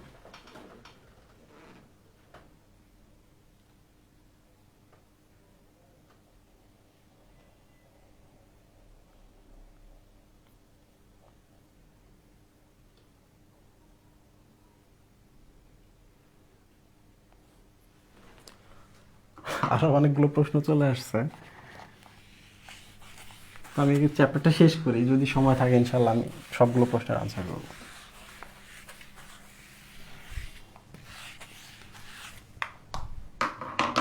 প্রশ্ন এত কঠিন হবে না পরীক্ষায়, সহজই হবে। জানার জন্য আমাদের অনেক কিছু জানতে হয়, মিস যেন না যায় এই জন্য জানতে হয়। পাশাপাশি যত বেসিক জানবা তত বেশি হচ্ছে উপরের মেডিকেলে চান্স পাওয়ার সম্ভাবনা বেড়ে যায়। আমি বেসিক জানতাম না, আমি উপরের মেডিকেলে চান্স পাইনি। যাই হোক, এখন আমরা দেখবো হচ্ছে ইম্পর্টেন্ট জিনিস, এটা হচ্ছে শোষণ। খাদ্যগুলো এখন কোথায় যাবে?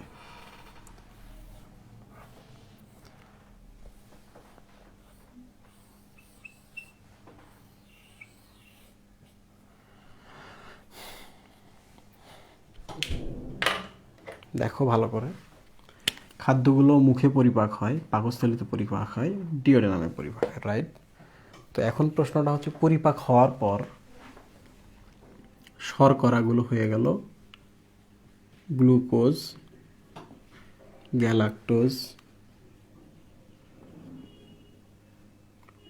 ফ্রুক্টোজ, এরকম নাম। প্রোটিনটা যদি এরকম এখানে পরিপাক হয়, ভেঙে যায়, তাহলে প্রোটিনটা হচ্ছে অ্যামাইনো অ্যাসিডে উৎপন্ন হয়। তাহলে পরিপাকের উদ্দেশ্য কি? সরল অণুতে পরিণত করা, মানে একবারে ছোট করা। লিপিড, লিপিড কি হতে পারে? গ্লিসারল হতে পারে, ফ্যাটি অ্যাসিড হতে পারে, মনোগ্লিসারাইড হতে পারে, কোলেস্টেরল হতে পারে, মেলা কিছু হতে পারে। ওকে, মানে ভেঙ্গায় এগুলো টুকরা টুকরা হয়ে যাবে। তো এখন আমি একটু দেখাই তোমাদের শোষণগুলো কীভাবে হয়। বইয়ের মধ্যে কিন্তু আমি দিয়েছি টিফিনে, টিফিন থেকে এটা পড়ে নিবা, তাহলে জিনিসটা খুব সহজ মনে হবে। স্যারের গত এডিশনের শোষণ অংশটা ভালো ছিল, আর এখন মানে খুবই অতি হাস্যকর কিছু টপিক লিখে শোষণ টপিকটা উনি বইয়ের মধ্যে লিখে ফেলছে। অত্যন্ত হাস্যকর একটা ব্যাপার। আই ডোন্ট নো কেন ইনি এই কাজটা করছে। এক বছর ভালো, পরের বছর আবার চেঞ্জ করে ফেলা। একটু দেখো যে কার্বোহাইড্রেট ক্ষরণ শোষণ হয়, মানে শোষণ কি? শোষণ মানে হচ্ছে এখান থেকে রক্তনালী এগুলো কোথায় যায়? যকৃতে যায়। তো এগুলো হচ্ছে পোর্টাল, মানে পোর্ট করে নিয়ে যাচ্ছে, পরিবহন করে নিয়ে যাচ্ছে, তাহলে এটা হচ্ছে পোর্টাল শিরা।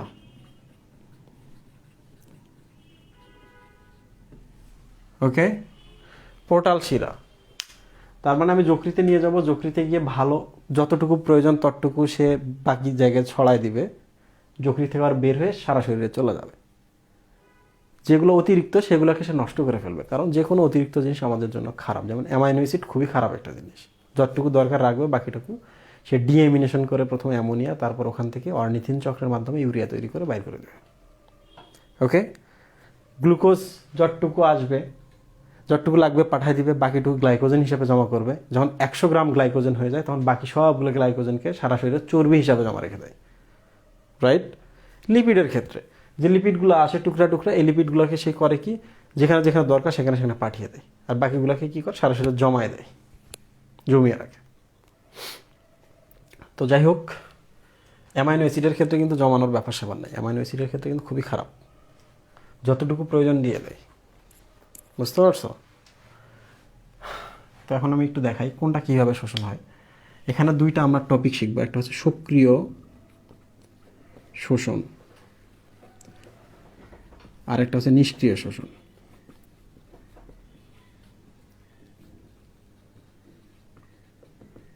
সক্রিয় মানে ক্রিয়া করা হয়েছে, কাজ করা হয়েছে। এখানে কাজ মানে কি, এখানে শক্তি লাগতেছে। কোনো কিছু কাজ করতে গেলে তো আমাদের শক্তি লাগবে, রাইট? তাহলে এটিপি লাগে যেখানে, মানে কি পরিপাক নালী থেকে রক্তনালীতে খাবারটা যেতে এই জায়গাটা পার হইতো দেয়ালটা, এটিপি লাগে আর শক্তি লাগে। এটাই হচ্ছে সক্রিয় শোষণ। তাহলে শোষণ মানে কি, পরিপাক নালী থেকে রক্তনালীতে যাওয়া, পরিপাক নালী থেকে রক্তনালীতে যাওয়া, এইটাই হচ্ছে শোষণ। কাকে ভেদ করে যায়? পরিপাক নালীর যে কোষ আছে এই কোষগুলোকে ভেদ করে চলে যায়। ক্লিয়ার? তো যেটাতে লাগছে না এটিপি সেটার নামই হচ্ছে নিষ্ক্রিয় শোষণ। তা নিষ্ক্রিয় শোষণ কোনগুলো হতে পারে? তুমি একটা জায়গায় কিছু রেখে দিলা, উচ্চচাপ ওখানে ওই জিনিসটার সারা দিক দিয়ে ছড়িয়ে পড়লো, ব্যাপন। তাহলে নিষ্ক্রিয় শোষণ বলতে ব্যাপনকে বোঝানো হয়েছে এখানে। ব্যাপনে কিন্তু কোনো শক্তি লাগে না, আতরের মুখ খুলে রাখলে সারা রুমের মধ্যে আতর ছড়িয়ে পড়ে, রাইট? কারণ শিশির মধ্যে প্রেশার বেশি অণুগুলোর ওখান থেকে ছড়িয়ে ছড়িয়ে দূরে চলে যাচ্ছে। তো যাই হোক, আমি একটু দেখাই খুব দ্রুত, খুব সহজ জিনিস। জি যেগুলো আছে তারা একসাথে যাবে, যেহেতু দুইজনে একসাথে যাচ্ছে তার মানে এখানে এটিপি লাগবে। এটিপি মানে হচ্ছে সক্রিয়। ক্লিয়ার? তার মানে গ্লুকোজ এবং গ্যালাক্টোজ একসাথে রক্তনালীতে যায়। কাকে ভেদ করে? এই যে পরিপাক নালীর ভিলাইকে ভেদ করে। ভিলাই কি জিনিস একটু পরে বলাচ্ছি। পরিপাক নালী থেকে চলে যায় হচ্ছে রক্তনালীতে। জি দুইজন যাচ্ছে, এটিপি লাগতেছে, শক্তি লাগবে। দুইজন গেলে তো একটু বেশি খরচ হবে, রাইট? শক্তি লাগবে। বাট ফ্রুক্টোজ কিন্তু যাবে নিষ্ক্রিয় প্রক্রিয়ায়, মানে ব্যাপন প্রক্রিয়ায়।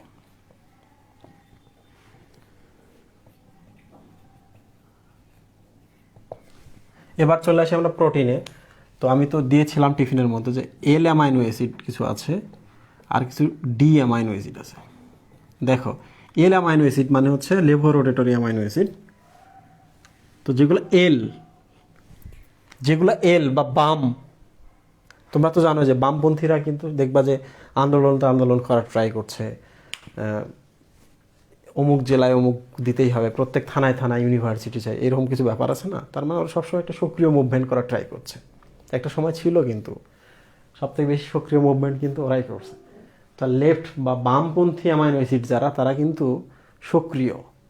তারা সক্রিয় মানে হচ্ছে এটিপি লাগবে, এটা সক্রিয় শোষণ। তাহলে ডি অ্যামাইনো অ্যাসিড কি? ব্যাপন বা নিষ্ক্রিয় পরিশোষণ। ক্লিয়ার? তো যারাই বাম পথে চলবে, ডান পথে চলবে না, তাদেরকেই শক্তি প্রয়োগ করে আটকানো হবে। ব্যাপারটা এইরকম, তুমি যেমনি মনে রাখতে পারো মনে রাখবা। তো যাই হোক, এবার বইয়ে কিন্তু খুব কঠিন কিছু কথা লিখছে লিপিডের ক্ষেত্রে, খুব ইম্পর্টেন্ট জানতে হবে। গ্লিসারল ও ফ্যাটি অ্যাসিড। ফ্যাটি অ্যাসিড কিন্তু দুই ধরনের আছে, আমি এখানে লিখি। একটা হচ্ছে ছোট ফ্যাটি অ্যাসিড আর একটা হচ্ছে বড় ফ্যাটি অ্যাসিড। মানে কি, যে এইরকম বিশাল বড় ফ্যাটি অ্যাসিড, এগুলো হচ্ছে ছোট ফ্যাটি অ্যাসিড। তাহলে ছোট ফ্যাটি অ্যাসিড, বড় ফ্যাটি অ্যাসিড, মনোগ্লিসারাইড, কোলেস্টেরল। একটু ভালো করে দেখো, এই প্রথম দুইটা গ্লিসারল এবং ছোট ফ্যাটি অ্যাসিড, এগুলা ব্যাপন প্রক্রিয়া যাচ্ছে, এখান থেকে রক্তে চলে যাবে। খুব ভালো করে খেয়াল করো, রক্তে চলে যাচ্ছে। বাট এই যে এগুলো আছে এখানে, এগুলো কিন্তু রক্তে যাবে না, এগুলো যাবে লসিকা নালীতে।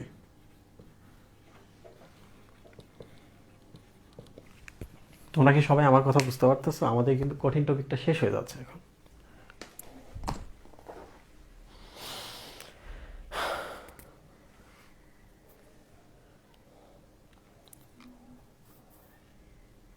আচ্ছা, প্রথম কোথা থেকে শোষণ শুরু হয়? দেখো, খাদ্য যেখানেই ভাঙে সেখান থেকেই শোষণ শুরু হয়।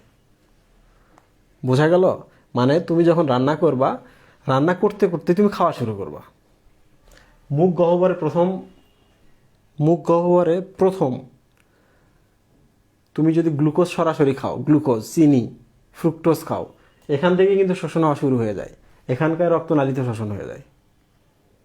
কারণ আমরা কি বলেছি যে ফ্রুক্টোজ বা চিনি ব্যাপন প্রক্রিয়া বা নিষ্ক্রিয় পরিশোষণ হয়, তাহলে এখান থেকে সরাসরি চলে যায়। তাহলে শোষণ কোথায় শুরু হলো? খাদ্যের শোষণ কোথায় শুরু হলো? মুখে। ক্লিয়ার? সব জায়গাতেই শোষণ হয়, বাট সব থেকে বেশি শোষণ কোথায় হয়? ডিওডেনাম অল্প একটু জায়গা, এখানে তো সব থেকে বেশি শোষণ হওয়ার কোনো উপায় নেই। পরিপাক হচ্ছে জেজুনামে সব থেকে বেশি শোষণ হয়, ইভেন ইলিয়ামেও শোষণ হয়, এখানেও শোষণ হয়। তো তোমরা মনে রাখবা যে ডিওডেনাম এবং জেজুনামে শোষণ হয়। ডিওডেনাম যদি মনে নাও রাখতে পারো, জেজুনামের নামটা ভুলে যাবা না। জেজুনাম হচ্ছে এই মাঝখানের জায়গাটা, এদিকটা তো ইলিয়াম। ক্লিয়ার? খাদ্যবস্তু কোথায় শোষণ হয়? এই যে ডিওডেনাম থেকেই শোষণ শুরু হয়, জেজুনামে বেশিটা শোষণ হয়ে যায়। ওকে, শেষ। তো খুব ইম্পর্টেন্ট কথা যে লসিকা নালীতে কীভাবে যায়, তো এইটা দেখানোর জন্য আমি এখন তোমাদের একটু ভিলাই নিয়ে আলোচনা করি। ভিলাইটা আছে, পরীক্ষা এটা আসে। তো ভিলাইনে তো অনেক কিছু ঘটনা ঘটাইছে স্যার, তোমরা তো অনেক আন্দোলনও করে ফেলছো। 5,000 থেকে কীভাবে 50,000 হয়ে গেল এবার এডিশনে।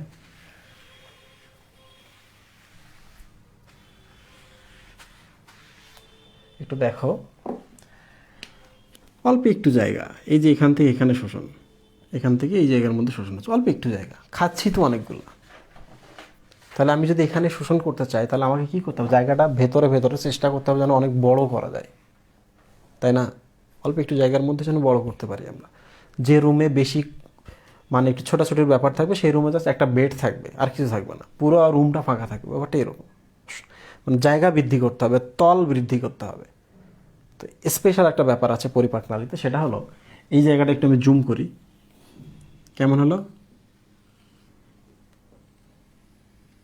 রাইট, এরকম দেখাবে। তো তুমি যদি যাও এখানে দেখবে এইরকম,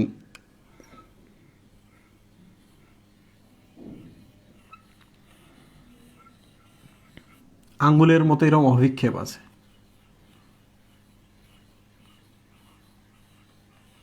তো এগুলোর কাজ কি? এগুলোর কাজ হচ্ছে, দেখো এই জায়গা থেকে তুমি যদি এই জায়গা দেখো, তাহলে দেখো এখানে কত, 1 2 3 4 5 6 7, প্রায় 7 ইঞ্চ, রাইট? 7 ইঞ্চের মতো এই জায়গা থেকে এই জায়গা। ওকে, বাট তুমি একটু চিন্তা করো তো, এর উপরে আমরা একটা লেয়ার দিছি এরকম এরকম করে, তাহলে এই জায়গা থেকে এই জায়গা পেতে আমরা কত ইঞ্চ যাই দেখো, 1 2 3 4 5 6 7 8 9 10 11 12 13 14 15 16 17 18 19 20 21 22 23 24 25 25 ইঞ্চ। তার মানে একটা লেয়ারের উপরে আমরা এরকম আঙুলের মতো দিয়ে দিব, দিলে একটাই সুবিধা হবে যে এখানে ছিল মাত্র 7 ইঞ্চ, এখানে 25 ইঞ্চ হয়ে গেল, রাইট? তলটা বেড়ে গেল না? তলটা বেড়ে গেল না? তাহলে শোষণের জন্য তল বা শোষণের জন্য জায়গা বেড়ে গেল। তাহলে মনে রাখবা, ভিলাই এইটাকে বলা হচ্ছে শোষণের একক।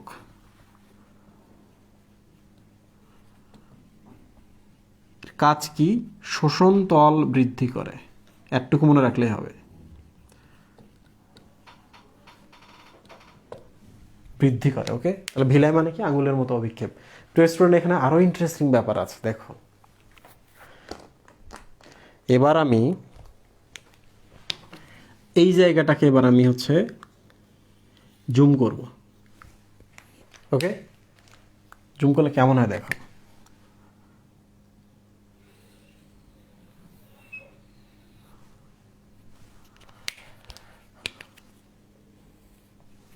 রাইট, তো এই ছবিটা আমি একটু মিশাই দিই। এই যে জুম করলে এটা হচ্ছে, ঠিক কিনা? এখন দেখো তো, শুধু যে ভিলাই আছে এই জায়গায় তা না, এটার উপর আবার এরকম আছে ছোট ছোট।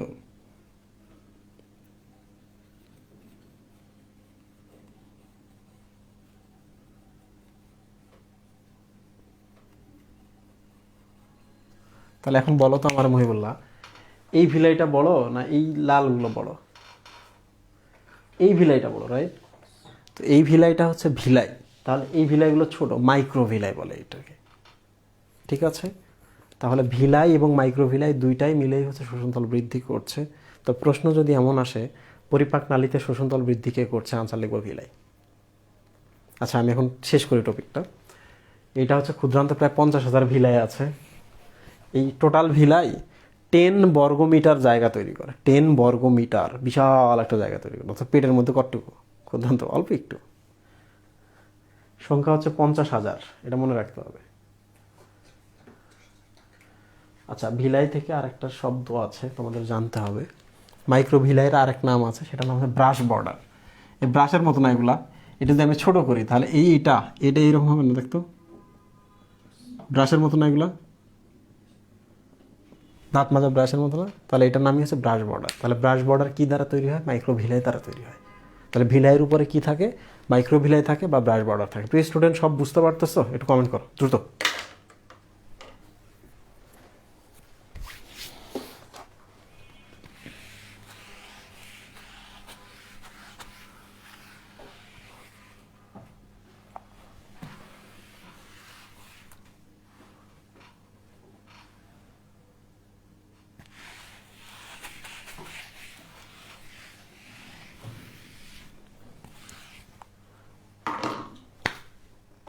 তোদের কি ঘুম ধরতেছে? খুব ভালো লাগতেছে?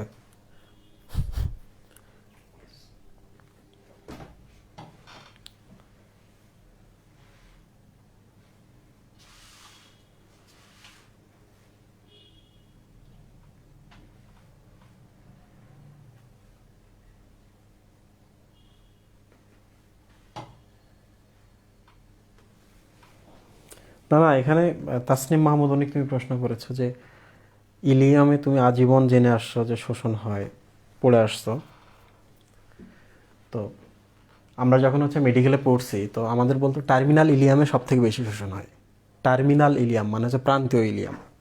ছবিটা তো এরকম, যে এটা হচ্ছে বৃহদন্ত, ওকে। তাহলে পাকস্থলী থেকে লাইনগুলো এরকম আসে, এসে এখানে শেষ হয়। এটা পাকস্থলী, ওকে। তো এই জায়গাকে বলা হয় টার্মিনাল ইলিয়াম। সব থেকে বেশি শোষণ হয় এখানে, ঠিক আছে। তো এটা আমরা মেডিকেলে পড়ে আসলাম, বইয়ের মধ্যে দেওয়া আছে, এখন কী করবা? কিছু করার নেই।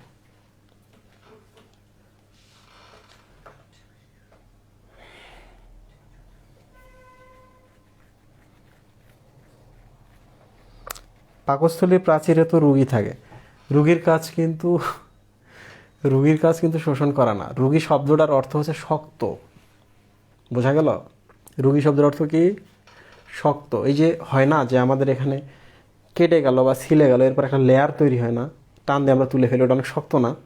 তো রুগীটা কিন্তু এরকম শক্ত। তো আমরা তো জানি যে পাকস্থলীর ভেতরে অ্যাসিড থাকে, পাকস্থলীর ভেতরে প্রোটিন পরিপাকের এনজাইম থাকে, তাহলে দেয়ালগুলো তো আমাদের শক্ত করতেই হবে। রুগী দ্বারা শক্ত হয় কিন্তু, ঠিক আছে। তাহলে রুগী কোনো শোষণ অঙ্গ নয়।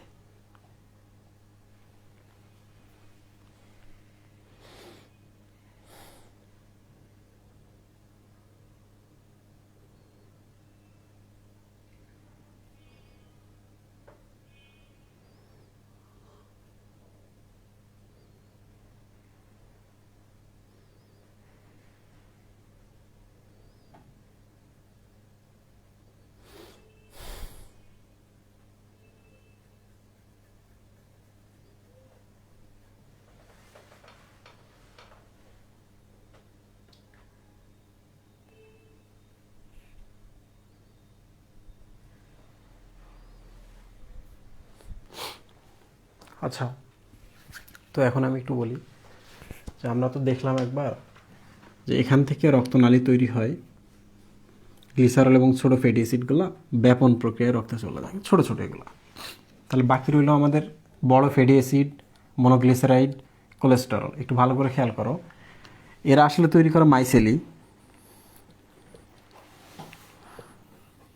মাইসেলি এরকম একটা জিনিস, মাঝখানে ফাঁকা থাকতে পারে, রাসায়নিক গঠন আর কি, জানার দরকার নেই বিস্তারিত। তবে ইম্পর্টেন্স কাইলোমাইক্রন তৈরি করে এরা।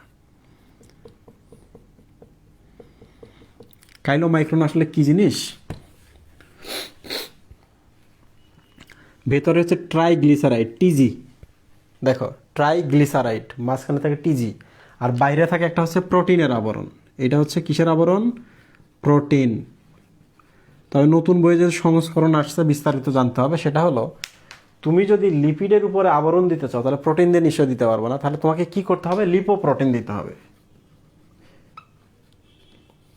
এটার নাম কি? কাইলোমাইক্রন। দেখা যাচ্ছে? দেখা যাচ্ছে? আচ্ছা, কাইল মানে কিন্তু চর্বি, মাইক্রন মানে হচ্ছে মাইক্রোর থেকেও ছোট, মাইক্রন মানে অতি ক্ষুদ্র চর্বির দানা। একটু দেখো, এটা একটা চর্বির দানা, ভেতরে থাকে ট্রাইগ্লিসারাইড, বাইরে থাকে হচ্ছে লিপোপ্রোটিন। এটা হচ্ছে ফসফোলিপোপ্রোটিন, কারণ এই লিপোপ্রোটিনের সাথে ফসফরিক অ্যাসিড যুক্ত থাকে। তাহলে প্রশ্ন হতে পারে যে কাইলোমাইক্রনের আবরণের নাম কি? ফসফোলিপোপ্রোটিন। কোথায় এটা তৈরি হয়? এটা তৈরি হয় হচ্ছে এই যে এখানে দেখো, এটা হচ্ছে একটা ভিলাই, একটু বড় করে দিলাম, এখান থেকে খাবারগুলো এখানে যায়, এখানেই কাইলোমাইক্রনটা তৈরি হয়, ভিলায়ে কাইলোমাইক্রন তৈরি হয়। ক্লিয়ার হয়ে তখন আর সে রক্তনালীতে যায় না, তখন সে কোথায় যায়? লসিকা নালীতে চলে যায়। এটা হচ্ছে লসিকা নালী। দেখো আমি কিন্তু লিখছি যেটা লসিকা নালীতে চলে যায়।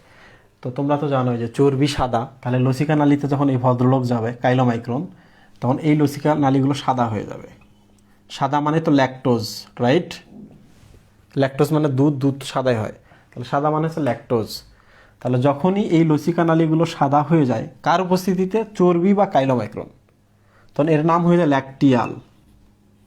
তাহলে এখন প্রশ্ন হচ্ছে ল্যাকটিয়ালের বর্ণ কি? ল্যাকটিয়ালে যে তরল থাকে লসিকা থাকে তার বর্ণ কি? সাদা। কেন সাদা হয়? চর্বির উপস্থিতিতে। কোন চর্বি? কাইলোমাইক্রন। ক্লিয়ার? তাহলে কাইলোমাইক্রনের জন্য সাদা হয়। এখন প্রশ্ন হলো চর্বির শোষণ তো এখানে হয়, শরীরে তো আর কোথাও হয় না, শোষণ তো পরিপাক নালীতেই হয়। তাহলে পরিপাক নালীর পাশে যেগুলা লসিকা নালী আছে শুধু সেগুলোই সাদা হয়, শুধু সেগুলোই সাদা হয়। কখন? যখন খাবার খাইলাম তারপরে, চর্বি তখনই তো আসে। তাহলে মনে রাখবা, সাদা হওয়ার মতো লসিকা নালী বা দুধের মতো সাদা বা ল্যাকটোজের মতো সাদা বা ল্যাকটিয়াল, ল্যাকটিয়াল বা লসিকা নালীগুলো কোথায় পাওয়া যায়? শুধুমাত্র হচ্ছে অন্ত্রে বা পরিপাক নালীর পাশে পাওয়া যায়। তাহলে প্রশ্ন হতেই পারে যে ল্যাকটিয়াল কোথায় পাওয়া যায়? পরিপাক নালীর পাশে। পরিপাক নালীর লসিকা নালীগুলোই হচ্ছে ল্যাকটিয়াল। ক্লিয়ার? তো আমি এখন একটা ব্রেক দিব, ব্রেকের পর তো আমরা হচ্ছে গল্প গুজব করবো। তো আমি, কেউ যাবা না, ব্রেকের পর সবাই আসবা, আঙ্কেল আন্টিকেও প্রয়োজনে ধরে নিয়ে আসবা।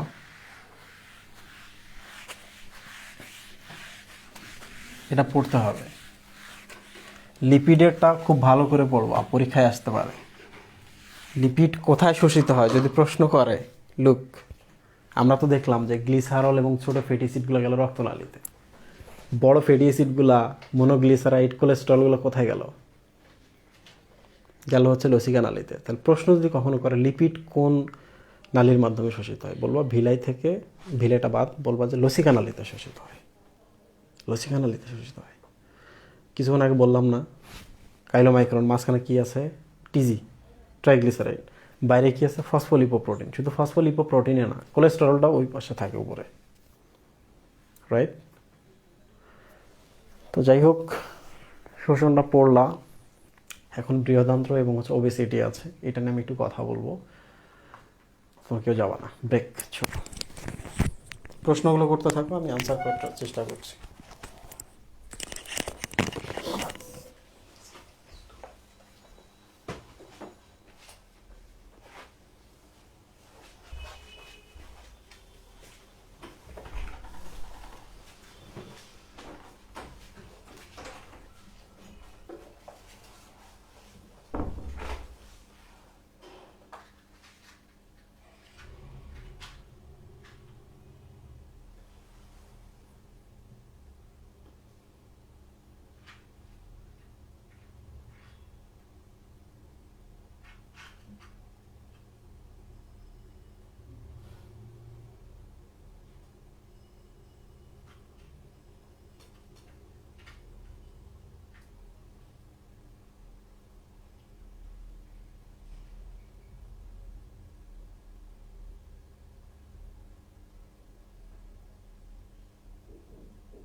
আসসালামু আলাইকুম।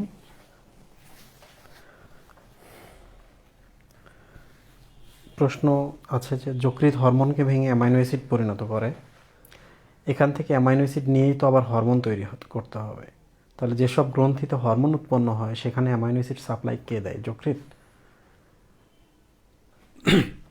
প্রশ্নটা হচ্ছে যে খাবার খেলাম, অ্যামাইনো অ্যাসিড ভেঙে গেল, তো বেশিরভাগ তো অনেক প্রোটিন আছে যেগুলো যকৃৎ নিজেই উৎপন্ন করে।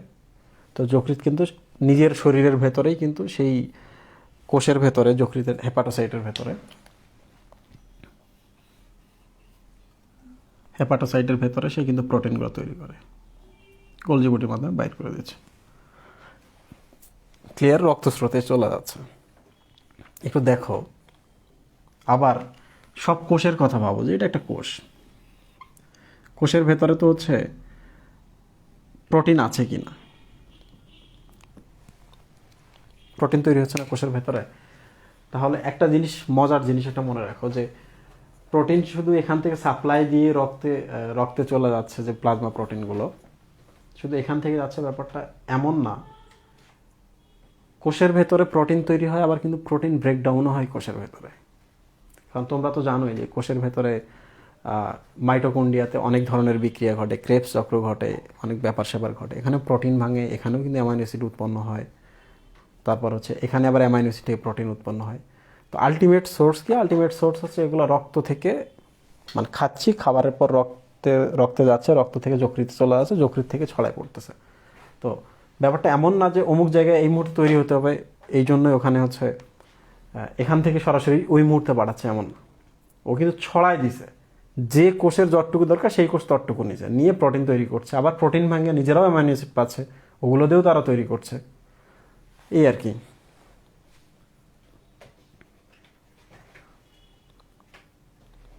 গ্যাস্ট্রিক ইন্ট্রিনসিক ফ্যাক্টরের কথা তোমরা বলছো,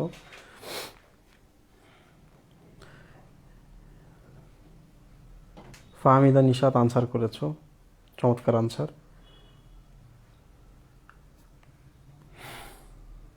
আচ্ছা যাই হোক, আমি একটু বলি, ক্লাসটা শেষ করি। যেটা যেটা পড়তে হবে বৃহদান্ত্র থেকে, বৃহদান্ত্রের অংশগুলো দেখতে হবে। তোমরা তো জানোই প্রথম দিন থেকে যে পায়ু বৃহদান্ত্রের অংশ নয়, এখানে সিকাম আছে, কোলন আছে, রেকটাম আছে, এগুলাই হচ্ছে বৃহদান্ত্রের অংশ। কোলন থেকে পড়তে হবে, কোলনের ভাগটা পড়তে হবে। কোলনটা তো এরকম উপরে ওঠে, এরকম আনুভূমিক হয় বা ট্রান্সভার্স হয়, নিচে নামে, নিয়ে একটু বাঁকা হয়ে যায়, এখানে সিগময়েড কোলন তৈরি হয়। নামগুলো দেখবা, 4টা নাম আছে। বৃহদান্ত্রে কি হয় দেখবা যে বৃহদান্ত্রে কিন্তু মিথজীবী কিছু ব্যাকটেরিয়া আছে, প্রায় 500 প্রজাতির। বইয়ে যে সংখ্যাটা থাকবে ওইটাই পড়তে হবে। এরা কি করে? বি কে তৈরি করে, ভিটামিন কে এবং ভিটামিন বি, এগুলো আবার বৃহদান্ত্রে শোষিত হয়। তার মানে শুধু যে ক্ষুদ্রান্ত্রে খাওয়ার পর যে ভিটামিনগুলো আসতেছে এগুলোই শোষণ হচ্ছে না, কিছু ভিটামিন বৃহদান্ত্রে উৎপন্ন হচ্ছে, ওগুলো বৃহদান্ত্রেই শোষিত হচ্ছে। ঠিক আছে? তাহলে শোষণ কিন্তু বৃহদান্ত্রেও হয়, পানির শোষণ কিন্তু বৃহদান্ত্রেও হয়, কারণ মলের মধ্যে পানি থেকে এটা শোষণ করে। তাহলে মল থেকে কি কি আসতে পারে? মলের দুর্গন্ধের জন্য দায়ী কোন গ্যাস? এইটা। রাফেজ কি? এইটা। আর মল ত্যাগ মানে হচ্ছে ডেফিকেশন, ডেফিকেশন, শন মানে হচ্ছে প্রক্রিয়া, তাহলে মল ত্যাগের প্রক্রিয়ার নাম হচ্ছে ডেফিকেশন। যে রিফ্লেক্সের মাধ্যমে মল ত্যাগ হচ্ছে এটার নাম হচ্ছে ডেফিকেশন রিফ্লেক্স। এইটা তোমাদের জানতে হবে, খুব ইম্পর্টেন্ট এটা। মল ত্যাগের প্রক্রিয়ার নাম হচ্ছে ডেফিকেশন রিফ্লেক্স, এগুলো মেডিকেলে খুব পড়ায়। মূত্রত্যাগ যেমন মিক্সুরেশন রিফ্লেক্স, ডেফিকেশন হচ্ছে মলত্যাগ রিফ্লেক্স, মেডিকেলে খুব পড়ায়। যেহেতু ডাক্তাররাই কোশ্চেন করবে, তাহলে এই টাইপের কোশ্চেনগুলো বেশি বেশি দিতে পারে। তো বৃহদান্ত্র থেকে আর পড়ার মতো এখানে কিছু নাই। গবলেট কোষ কোথায় বেশি থাকে তোমরা একটু দেখে নেবো, এটা তো প্রশ্ন আসছিল, গবলেট কোষ কোথায় বেশি থাকে। এরপর হচ্ছে ওবেসিটি। ওবেসিটি থেকে ইম্পর্টেন্ট কি? ওবেসিটি মানে হচ্ছে স্থূলতা। তাহলে স্থূলতা যখন পড়বো, 4টা আছে, 4টা দেখবা। আন্ডার ওয়েট কত কখন বলে? বিএমআই দ্বারা কিন্তু স্থূলতা পরিমাপ করা হয়, বডি মাস ইন্ডেক্স। 4টা আছে, 4টা দেখে নেবা, খুব ইম্পর্টেন্ট এটা। ক্লিয়ার? ম্যাথ এখান থেকে, ম্যাথমেটিক্স তো দেয় না, আগে দিত। তো আমি জানি না যে তোমাদের এখন ক্যালকুলেটর ব্যবহার করা যাবে কি যাবে না। তো বিজ্ঞপ্তি যে এটা দিছে, বিজ্ঞপ্তির পুরো যে বিজ্ঞপ্তিটা আছে, ফর্ম ওঠাবা তখন তো বলে দিবে যদি ক্যালকুলেটর ব্যবহার সুযোগ থাকে তাহলে ক্যালকুলেটর ব্যবহার করা, ম্যাথমেটিক্স দিতেই পারে। তো কেউ যদি স্থূল হয় তখন তাকে সার্জারি করে কিছু ব্যাপার আছে যে অপারেশন করে স্থূলতা কমানোর সুযোগ আছে, তো তাদেরকে কিন্তু বলা হয় বেরিয়াট্রিক সার্জন। তাহলে বেরিয়াট্রিক্স মানে কি, স্থূলতা নিয়ে, স্থূলতা কীভাবে দূর করা যায় এইটা নিয়ে আলোচনা করে যে সাবজেক্ট বেরিয়াট্রিক্স। স্থূলতার কারণ,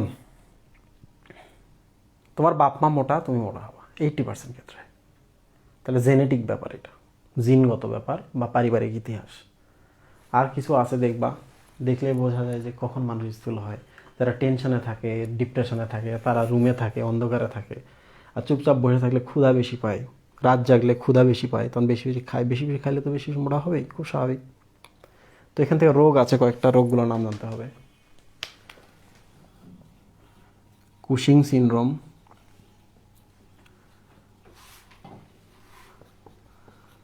হাইপোথাইরয়েডিজম, আরেকটা হচ্ছে polycystic ovarian syndrome. Polycystic ovarian syndrome, এই 4টা রোগের নাম মনে রাখবা, এটা আসতেই পারে। হাইপোটা কেন মনে রাখবা, নিচ, কম, কারণ হাইপার দিয়ে দিতে পারে এটার মধ্যে। কোনটা কোন হরমোনের কারণে হয় বলে রাখি, কুশিংটা হচ্ছে কর্টিসলের কারণে। এইটা তো হয়ে যায় হচ্ছে ওভারিয়ান সিস্ট যদি বেড়ে, ওভারি বা ডিম্বাশয় যদি সিস্ট বেশি হয় তখন। তো যাদের ওভারিয়ান সিস্ট আছে তাদের বেশ কিছু সিমটম আছে, সিমটমের মধ্যে একটা হচ্ছে মোটা হয়ে যায়, ক্লিয়ার, গোফ হয়, মোটা হয়ে যায়। তো এটা হচ্ছে মোটা হওয়ার জন্য দায়ী। মেকানিজম আছে, টিফিনের মধ্যে আমি কিছু লেখার চেষ্টা করছি, ওইটা একটু দেখে নিও। খুব মজার হচ্ছে হাইপোথাইরয়েডিজম, এটা নিয়ে দুই একটা কথা বলি। থাইরয়েড হরমোন যদি কম ক্ষরণ হয় সেটাকে বলে হাইপোথাইরয়েডিজম। তোমরা তো জানো থাইরয়েড হরমোনটা আসলে বিপাক বাড়ায়, মানে বিক্রিয়া বাড়ায় দেয় কোষের ভেতরে। কোষের ভেতরে যদি বিক্রিয়া বাড়ায় তাহলে কোষের ভেতরে তো আমাদের বিক্রিয়ক লাগবে, রাইট? তাহলে আমরা যেগুলো খাচ্ছি এগুলো টেনে নিয়ে গিয়ে সে বিক্রিয়া করে ভেঙে ফেলতেছে, ঠিক কি না? এখন কোনো কারণে থাইরয়েড হরমোন কমে গেছে, তাহলে কোষের ভেতরে বিক্রিয়া বাড়বে না কমবে? কমবে। কোষের ভেতরে যদি বিক্রিয়া কমে, এদিকে কোষের ভেতরে যদি বিক্রিয়া কমে তাহলে কিন্তু দেখো তার কিন্তু বিক্রিয়ক নেওয়ার অত টান নাই, তার না পরিপাক নালীর খাবার পরিপাক নালীতেই আছে, তাহলে দীর্ঘক্ষণ খাবারগুলো থাকবে, আস্তে আস্তে চলবে। কেন আস্তে আস্তে চলবে খাবারগুলা? সে তো খাবার নেয়নি কোষের ভেতরে বিক্রিয়া ঘটানোর জন্য, তাহলে কোষের ভেতরে কিন্তু সে বিক্রিয়াতে শক্তি উৎপন্ন করছে না। শক্তি না উৎপন্ন করে তাহলে তো তোমার শরীর দুর্বল হয়ে যাবে না? তাহলে হাইপোথাইরয়েডিজম, এই যে দুর্বলতা চলে আসে, পড়ালেখা ভালো লাগে না, ডিপ্রেশন চলে আসে, ভালো লাগে না, নড়াচড়া করতে ইচ্ছা করে না। যে বিক্রিয়া কম হয়, এটিপি কম উৎপন্ন হবে, এটিপি যদি কম উৎপন্ন হয় তাহলে দেখা যাবে কোল্ড ইনটলারেন্স হয়ে যায়, ঠান্ডা সহ্য করতে পারে না। আবার হাইপার থাইরয়েডিজমের ক্ষেত্রে আবার প্রবলেম, শরীর এত গরম থাকে যে শীতকালেও তারা খালি গায়ে, আমাদের মায়েরা দেখবে যে শাড়ি পরে শীতকালেও আছে, শীতকালেও দেখবে ফ্লোরের মধ্যে শুয়ে আছে।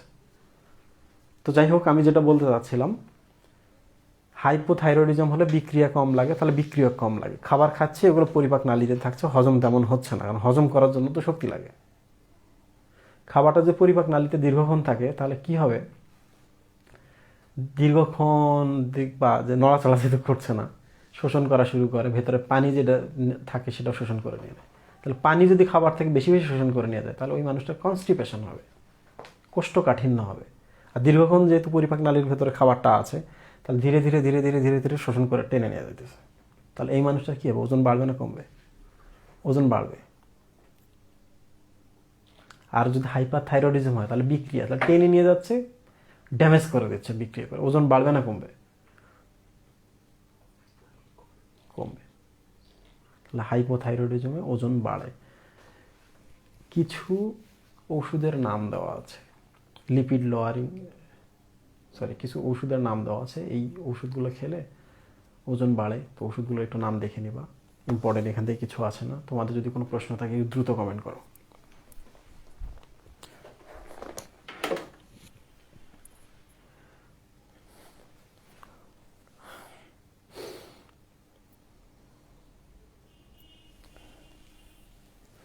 গত 6 থেকে 8 মাস হয়ে গেল সপ্তাহে 6টা করে ক্লাস নিই, 7টা করেও ক্লাস হয়, রাইট? এর মধ্যে মাঝে মাঝে 2টা করেও ক্লাস হয়। তো মাঝে মাঝে খুব বিরক্ত হয়ে যাই, তখন মাঝে মাঝে করি কি যে আজকে ক্লাস নেই, মানে বন্ধ করে দিয়ে দিই। এটা খুব বেশি স্ট্রেস নেওয়া হয়ে যাচ্ছে, তাই না সুবি ভাই? অনেক দিন হয়ে গেল সেভাবে ঘোরা যায় না, তো মাঝে মাঝে ওই যে 3 দিন 4 দিনের ব্রেক দেওয়া হয়, আমরা ঘুরতে বাইরে হয়ে যাই। আগামীকালকে আমাদের ক্লাস নাই, কারণ কালকের ব্যাপারটা হচ্ছে আমাদের ইমোশনাল একটা ব্যাপার, বিজয় দিবস। ক্লাস নিলেও প্রবলেম, নিতেও ইচ্ছা করতেছে না। তাই এই চ্যাপ্টারের উপর গ্রুপে আরেকটা কিউবিন নিয়েন। আচ্ছা আচ্ছা, এদের সাথে আড্ডা দেওয়াই যায় সুবি ভাই। কাল বিজয় দিবস উপলক্ষে আমরা আধা ঘন্টা এমনিতেই কথা বলতে পারি। তবে আমি গতবার যে কথাগুলো বলছি ওই টাইপের কোনো কথা বলবো না, এমনিতেই আমরা দিব নাকি সুবি? সুবি ভাই না করছে।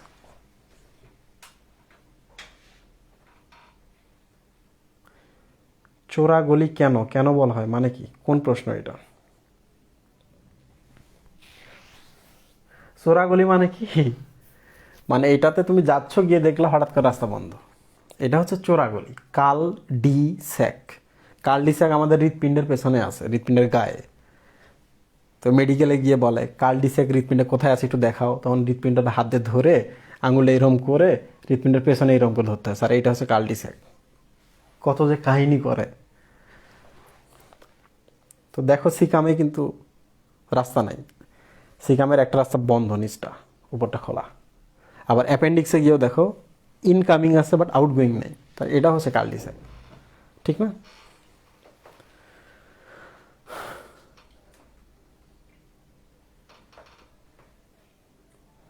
আচ্ছা তোমরা একটু 2 মিনিটের মধ্যে তোমাদের কি কি প্রশ্ন আছে একটু দ্রুত কমেন্ট করো তো। কিউবিনে কি কি ছিল আমি দেখিনি, মানে দেখছি আর কি, মানে ক্লাসের সময় আর খেয়াল করা হয়নি।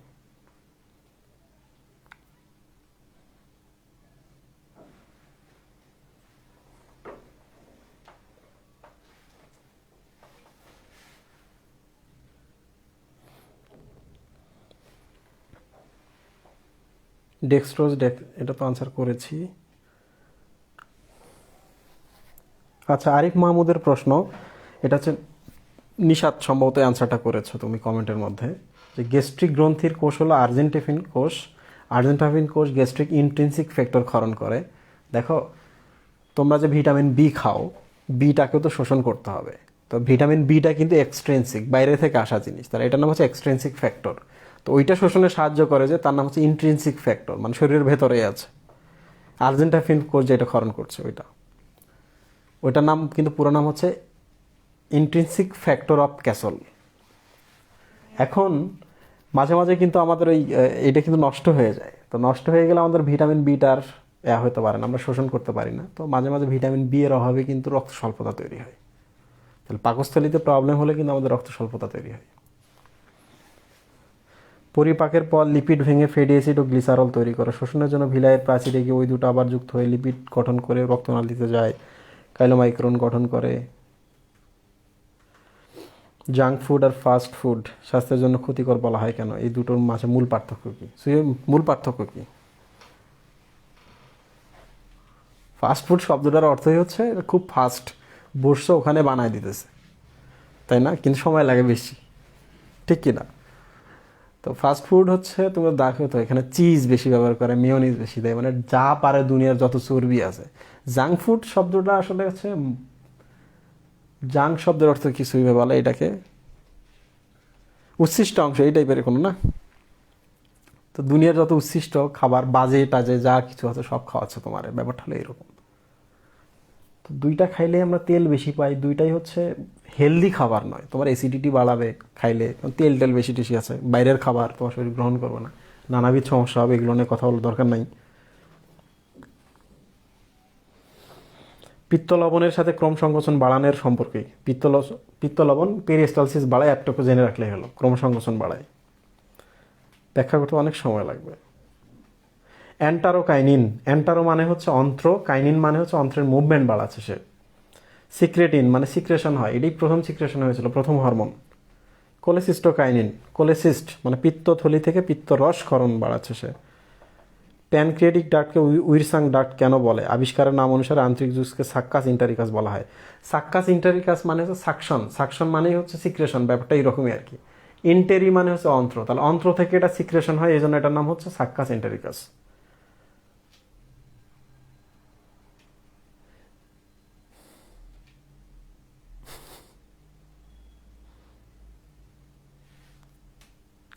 অনেক প্রশ্ন আসছে, তো দেখো আমি বলি অ্যাডমিশন তাড়াতাড়ি শেষ করতে হবে। এই প্রশ্নগুলো আমি মাঝে মাঝে টিফিনে গ্রুপের মধ্যে আর্টিকেল হিসাবে দিয়ে দেবো, টেনশন করার একদম কিছু নেই। যা পড়েছি একটুকু পড়ো, 100% কোশ্চেন কমন পড়বে। ভালো থাকো, সুস্থ থাকো, আর নিরাপদ থাকো করোনা থেকে। আল্লাহ হাফিজ।